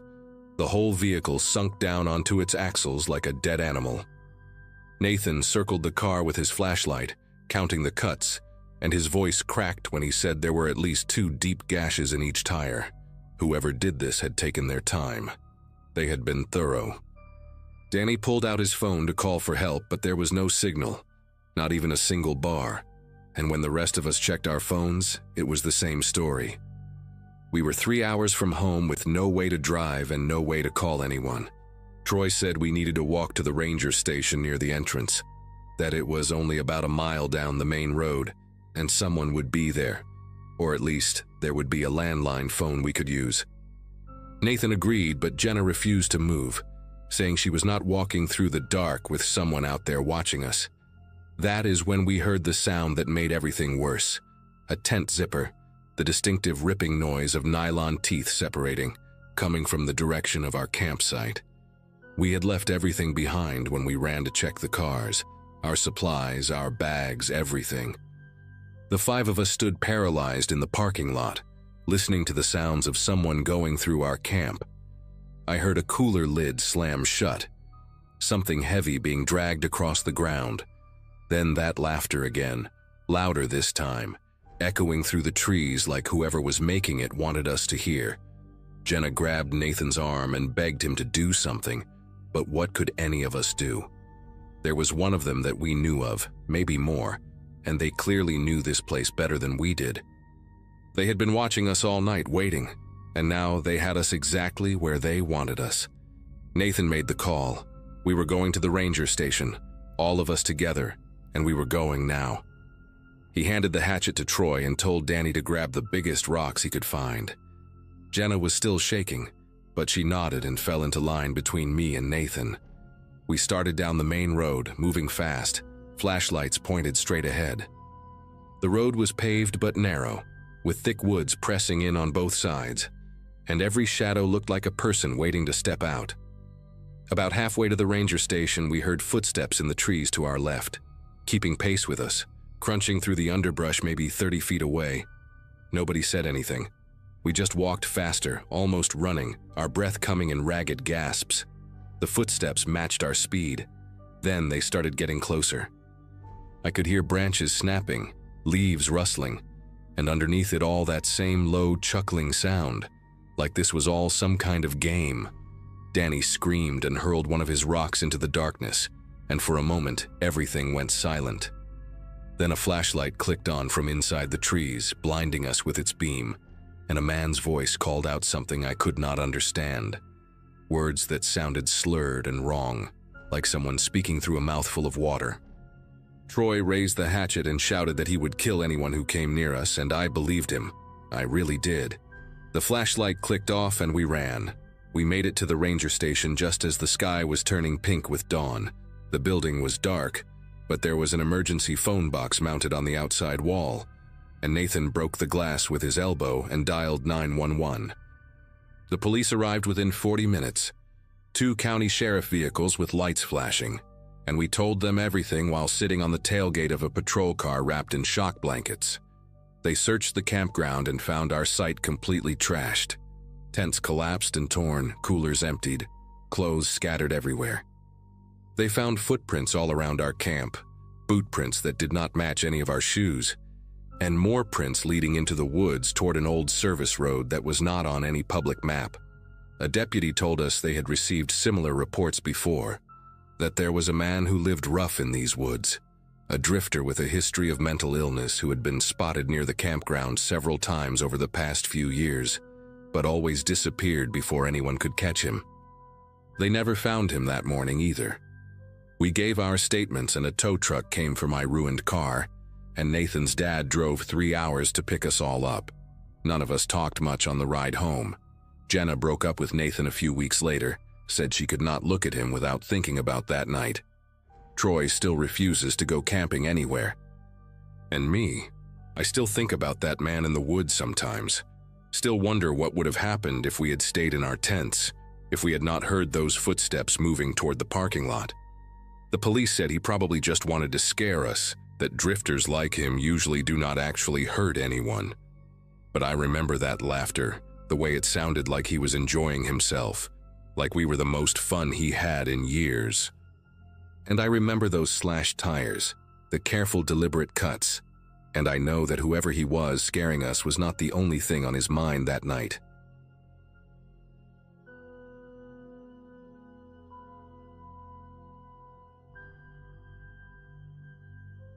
I'd been looking forward to that camping weekend for weeks, mostly because life had been so loud lately that I needed a place where my phone couldn't buzz every 3 minutes. Back then, I was juggling a messy work schedule and crashing on a friend's couch while looking for a new apartment. So when my friend Lana suggested a quick escape to a lakeside campground a few hours from town, I jumped at it without thinking twice. It was me, Lana, her cousin Ivy, and our friend Paige. 4 of us crammed into Lana's aging SUV with way too many snacks and a playlist that barely held us together. We reached the site in the late afternoon, the kind of place where pine needles blanket everything and the lake sits so still it looks like it's holding its breath. Setting up camp felt almost therapeutic, staking the tents, dragging logs into a crude bench around the fire pit, and arguing over who was worst at tying knots. For the first time in a while, I felt like I could actually stretch my mind out and relax. The night eased in slowly, that bluish hour when the trees turn into silhouettes and conversations start to loosen. We made dinner on a small grill Lana insisted on bringing, even though it looked like it belonged in a museum. And after a while, someone pulled out a bag of marshmallows and we all started telling stories that got dumber and more chaotic with each drink. The fire crackled loud enough to make the surrounding woods feel farther away, like we were in our own bubble. At one point, Ivy tried to teach us a ridiculous campfire song she remembered from a childhood summer program, something involving hand motions none of us could replicate after 2 beers. We were loud, laughing, comfortable. Everything felt uncomplicated in the best way. Must have been close to midnight when Paige stopped mid-sentence and tilted her head toward the hill above our site. A narrow dirt road ran up there, empty as far as we knew, blocked from our campsite by a row of tall pines. But through the branches we caught the shape of a pickup truck parked on the road. No headlights, no movement, just the faint growl of an engine running low. At first we didn't quite register it. The fire was bright and our conversations were louder than our instincts. But the longer we looked, the stranger it felt that anyone would be up there, engine humming in the dark, without even a cabin light turning on. Lana muttered that maybe someone was just on the phone or taking a break. Paige joked that it was probably some guy who got lost trying to find a place to pee. None of us wanted to be the one to say the situation made us tense. Eventually the truck rolled away, slow enough that we heard gravel shift, and the mood drifted back to normal. We pretended we weren't still thinking about it as we put out the fire and shuffled into our tents. I shared a tent with Lana, and we lay there talking quietly until the conversation thinned and sleep started pulling us under. Sometime deep in the night, I snapped awake to the sound of footsteps, measured steps heavy enough to compress the soil but soft enough that whoever it was didn't want to be noticed. I held my breath, listening as those steps moved between the tents, one pass then another, followed by a faint clink near the fire pit. Lana whispered something I couldn't make out, and for a long moment we just lay there, barely breathing, waiting for the sound to continue. But eventually the night fell silent again, and neither of us dared unzip the tent to check. By the time pale light began filtering through the tent fabric, my nerves felt stretched thin from a night of half-sleep. The others emerged around the same time, each of us pretending we'd rested fine until Ivy admitted that she'd heard someone brushing past her tent sometime before dawn. Paige said she thought she heard low breathing outside her door flap, but convinced herself it was the wind because the alternative made no sense in a place so remote. None of us wanted to bring up the truck again, but the memory of its silent shape hovering on the ridge stuck with us like a burr you can't shake off. We gathered around what was left of the fire pit as the sky shifted from gray to gold, trying to act like people who'd simply had an ordinary night outdoors. Lana walked toward the cooler to start breakfast, only to stop abruptly and call us over. The lid hung open and most of the food we'd packed was gone, not dragged out or torn apart by animals, just removed, neatly, intentionally. Some wrappers were stacked to the side like someone had gone through everything with a purpose. Our campsite didn't show any signs of wildlife poking around. No claw marks, no scattered trash. No tracks that looked like anything but boot prints. The kind you don't expect to see when you know the only shoes among your group belong to 4 women wearing sneakers with very different soles. Ivy pointed out a set of prints circling the fire area, deep and crisp, as if made only a couple of hours earlier when the ground was still damp. That realization sent a shiver through our group. Not panic exactly, but an unsettling awareness that someone had been studying our space while we slept. Paige backed away from the fire pit and moved toward her tent, saying she wanted to grab her phone to check the time. Then she stopped at the doorway, staring at the roof of the tent like she couldn't quite believe what she was seeing.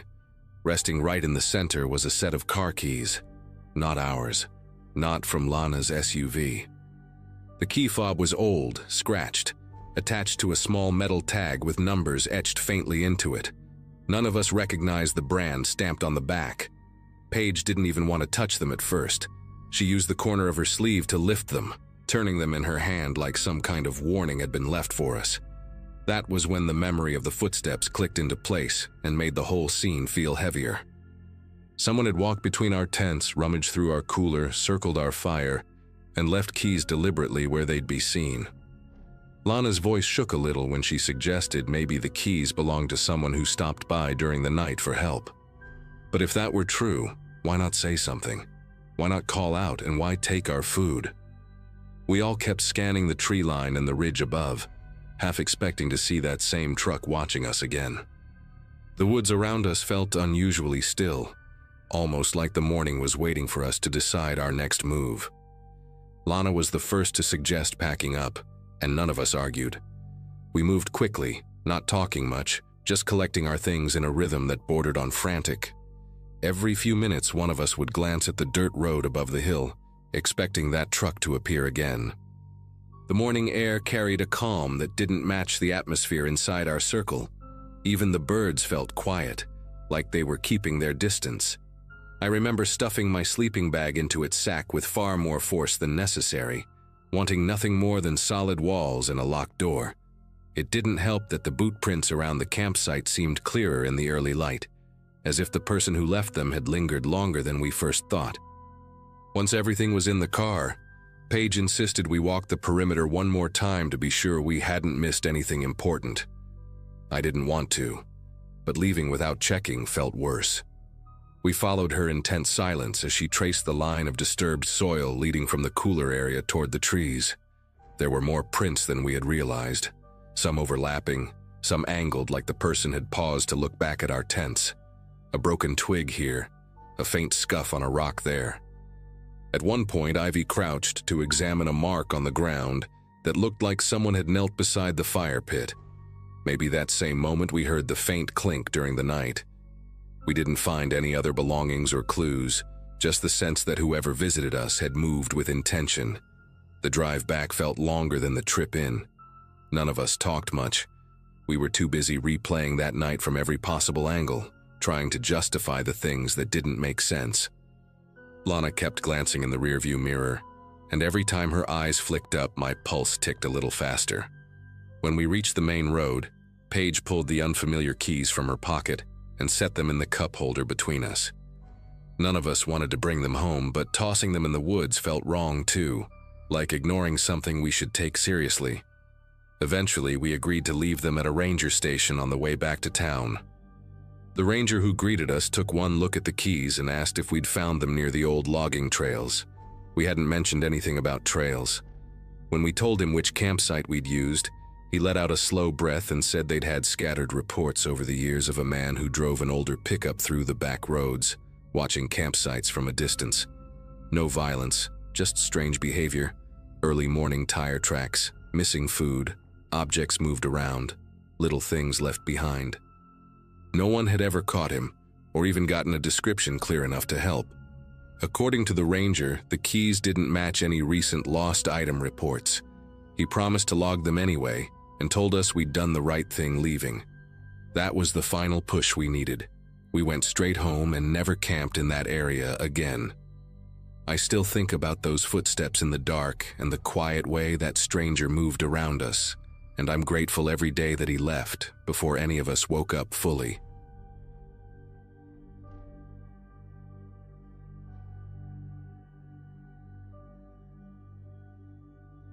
Camping at Pine Hollow State Park with my younger sister, Emily, was supposed to be a break from the noise of our everyday lives. I had just switched jobs, and she had taken a few days off from her internship, so disappearing into the woods felt like the right move at the time. We picked a small, isolated campground near a lake, the kind of spot where you can hear water brushing against the shore if everything else stays quiet. The evening felt peaceful enough. Soft breeze, fire crackling, the smell of pine settling around us. Nothing that hinted anything strange was coming. We talked about work, about our parents, about how we both missed summer trips we used to take as kids. By the time we zipped up the tent for the night, it felt like life had slowed down just enough to breathe. Somewhere deep into the night, I woke up without knowing why. It wasn't cold, and there wasn't any obvious noise at first, just the usual nighttime sounds. Branches shifting, insects humming.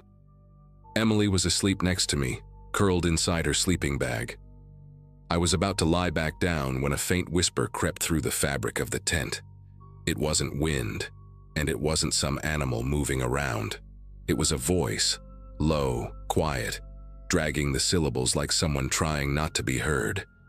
And it said my name. Not shouted, not spoken normally. More like someone right outside our tent trying to get my attention without waking anyone else in the world. I thought I imagined it. I held my breath, listening, trying to figure out whether it was coming from the lake or the trees behind us. Then it said Emily's name, in that same breathy, drawn-out way. My sister stirred a little like she was dreaming, but she didn't wake up.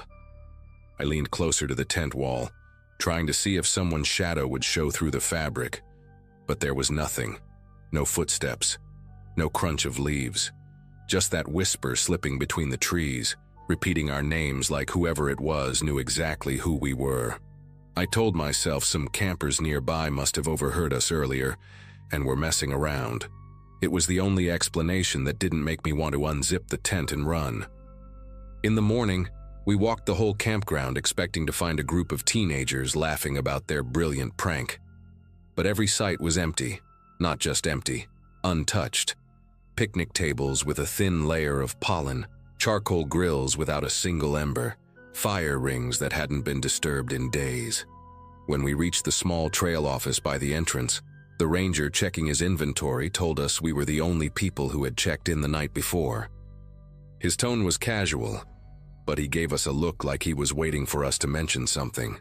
When I finally asked if he'd heard anything strange during the night, he paused just long enough to make my chest tighten, then said, "Visitors sometimes report voices in the woods, calling them by name, and that it usually happens right before someone vanishes on one of the trails." We tried to laugh it off as we walked back to our campsite, but the ranger's comment hung in the air like humidity before a storm. Emily kept glancing toward the tree line, the way you do when you feel like someone might step out at any second. I kept trying to think logically. Maybe the ranger was just trying to scare us into staying on marked trails. Maybe he exaggerated the stories. Maybe the whispers were just the wind shaping itself strangely through the branches. But none of those explanations lined up with the fact that the voice had used our names, spoken clearly enough that I recognized the exact tone. As we cleaned up the campsite and decided to take a short hike anyway, I kept replaying that whisper in my head, trying to convince myself it wasn't as clear as I remembered. The trail we picked was quiet in a way that didn't match the early afternoon light. Birds weren't making much noise, and even the leaves overhead seemed still, as if the whole forest was waiting for something. Emily walked ahead of me, pointing out weirdly bent trees or tracks in the dirt, trying to distract us, but neither of us could completely shake the tension crawling between us. At one point, we reached a fork in the path, and a wooden sign pointed left toward the overlook.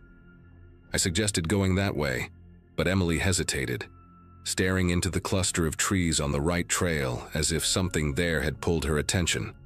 When I asked what she saw, she said she thought she heard someone whispering again, this time farther away, like a distant voice threading through the undergrowth.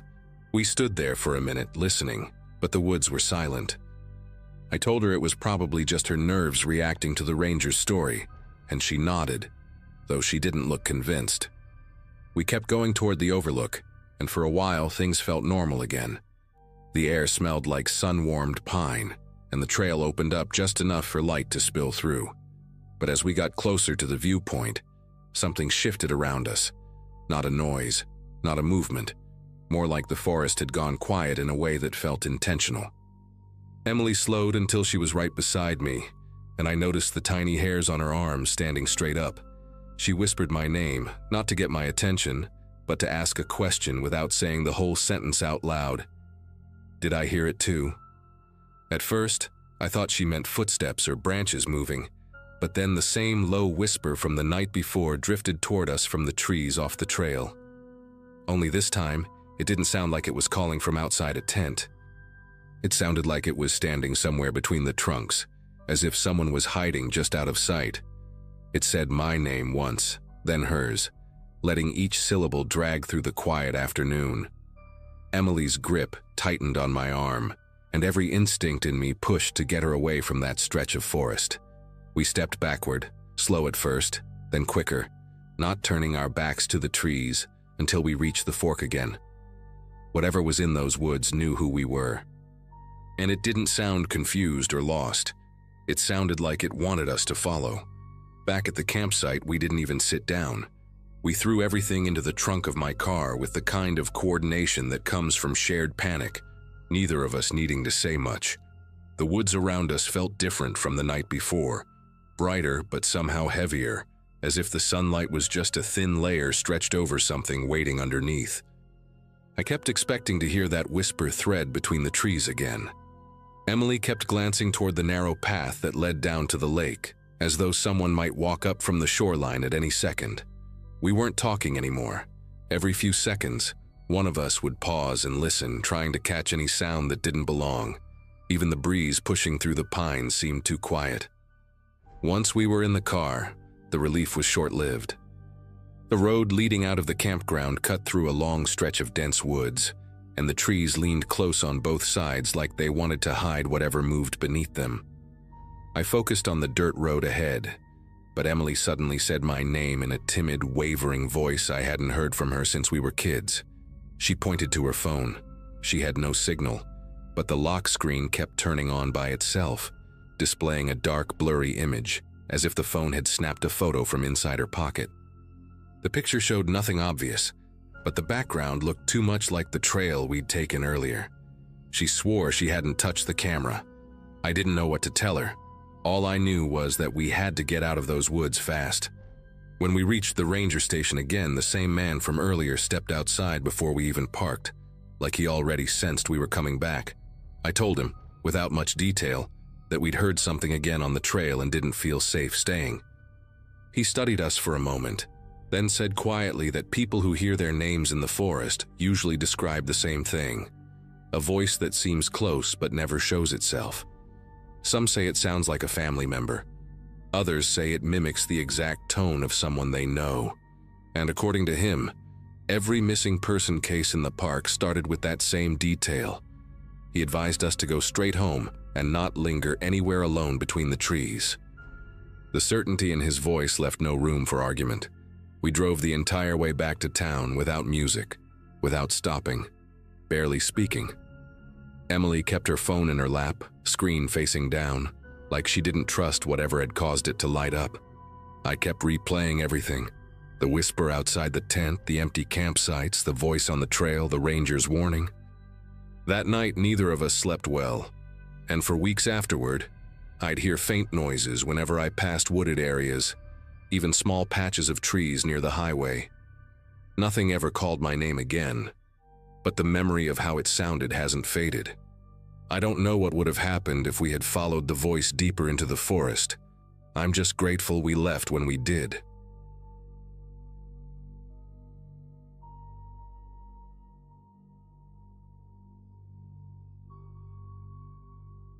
Mornings at that campsite felt like a break from everything I'd been dealing with at home, and that was the whole reason I'd gone out there with my dog, Milo. I was 16, stubborn, and convinced that a few quiet days in the woods would clear my head before school started again. Milo was the kind of dog people remembered.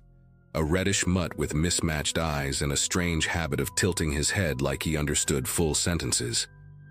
We'd been on that trail before, but this time the place felt heavier, like the air carried some kind of tension I couldn't pin down.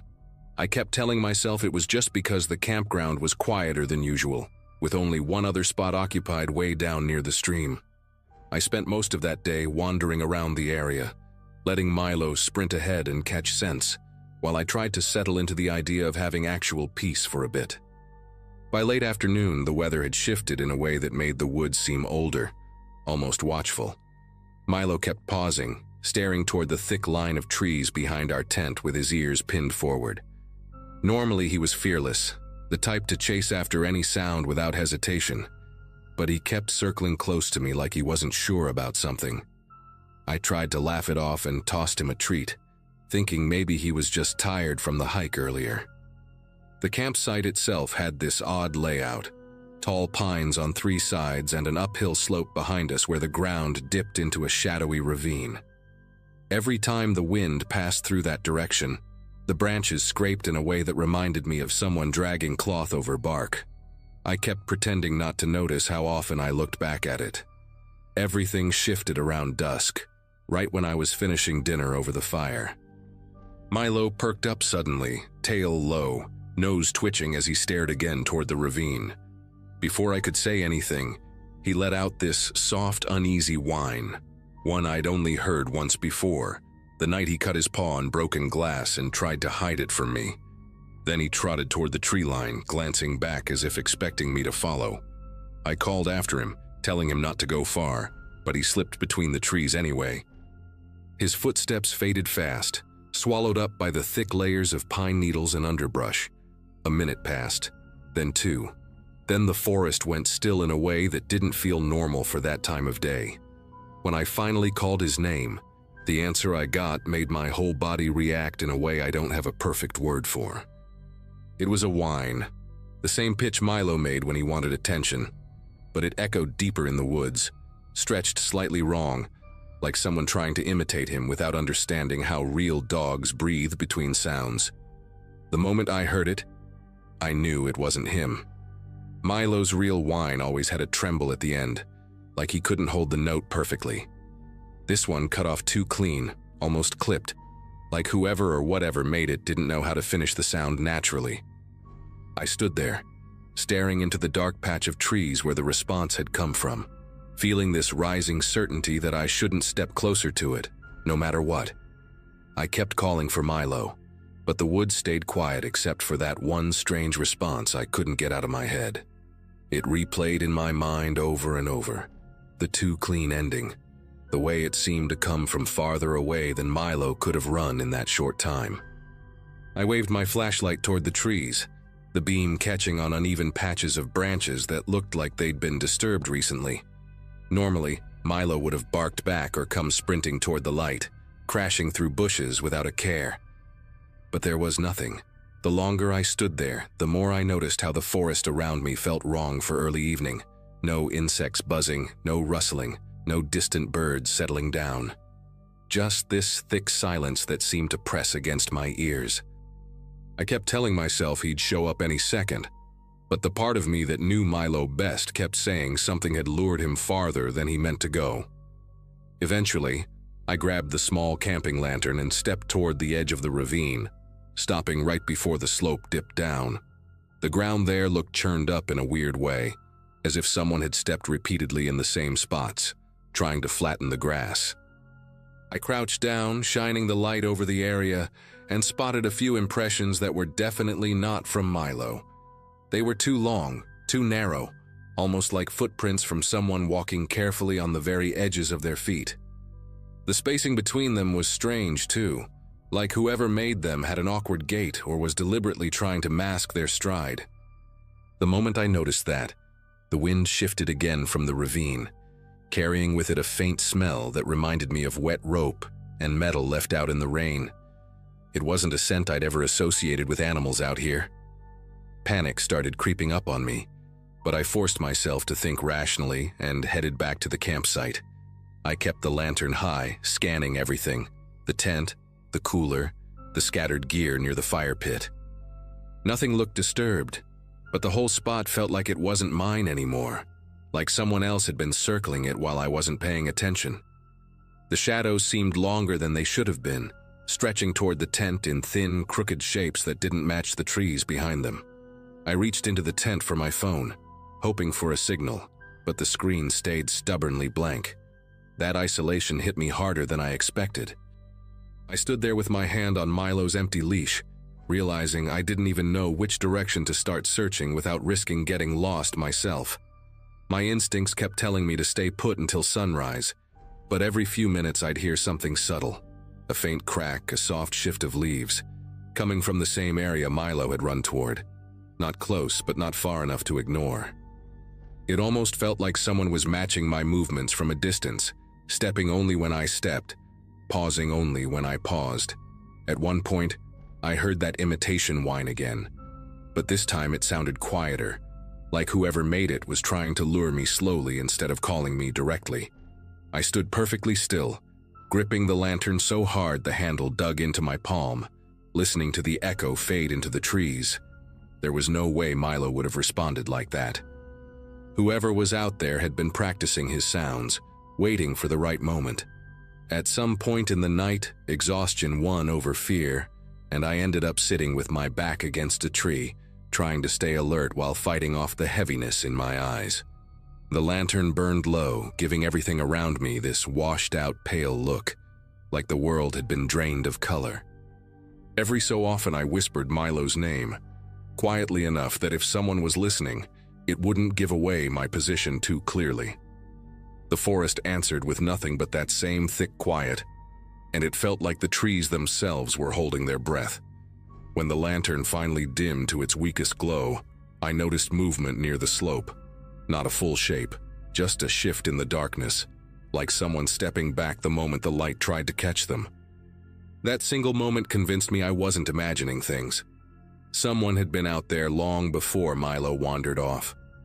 The hours before dawn stretched endlessly, and I kept replaying every sound I'd heard the day before. Milo sniffing around the trees, the branches scraping, the echoing fake whine. I couldn't shake the thought that maybe the thing, or person, had been circling us for more than just that evening.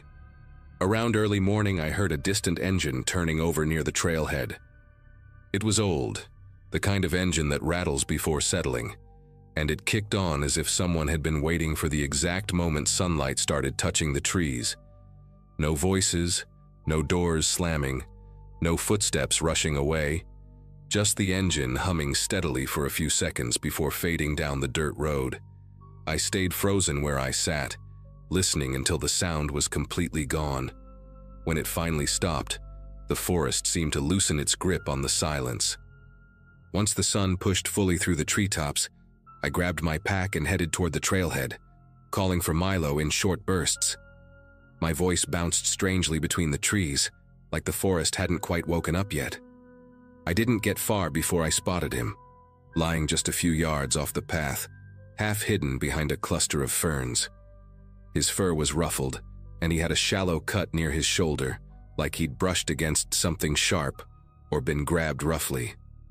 He lifted his head when he saw me, tail thumping weakly against the ground, and the relief that hit me nearly knocked the breath out of my chest. I wrapped my arms around him, checking him carefully. His injuries weren't deep, but he looked shaken in a way I'd never seen before. He kept glancing past me toward the woods, as if expecting something to step out. I carried him back to the trailhead as fast as I could, and that's when I noticed something I'd missed earlier. Tire tracks that didn't belong to any ranger vehicle. They were fresh, narrow, and uneven, like the vehicle had been loaded unevenly, or someone inside kept shifting weight. The tracks led away from the campground, the same direction the engine sound had gone. I didn't stick around to investigate. I just got Milo into the car and drove straight home. Even now, thinking back on it, I'm convinced someone had been watching the campsite for days, waiting for a chance to separate us. Whoever it was knew how to imitate Milo just well enough to lure him off, but not well enough to hide the mistake in the sound. That tiny flaw might have been the only thing that stopped me from walking into the trees that night.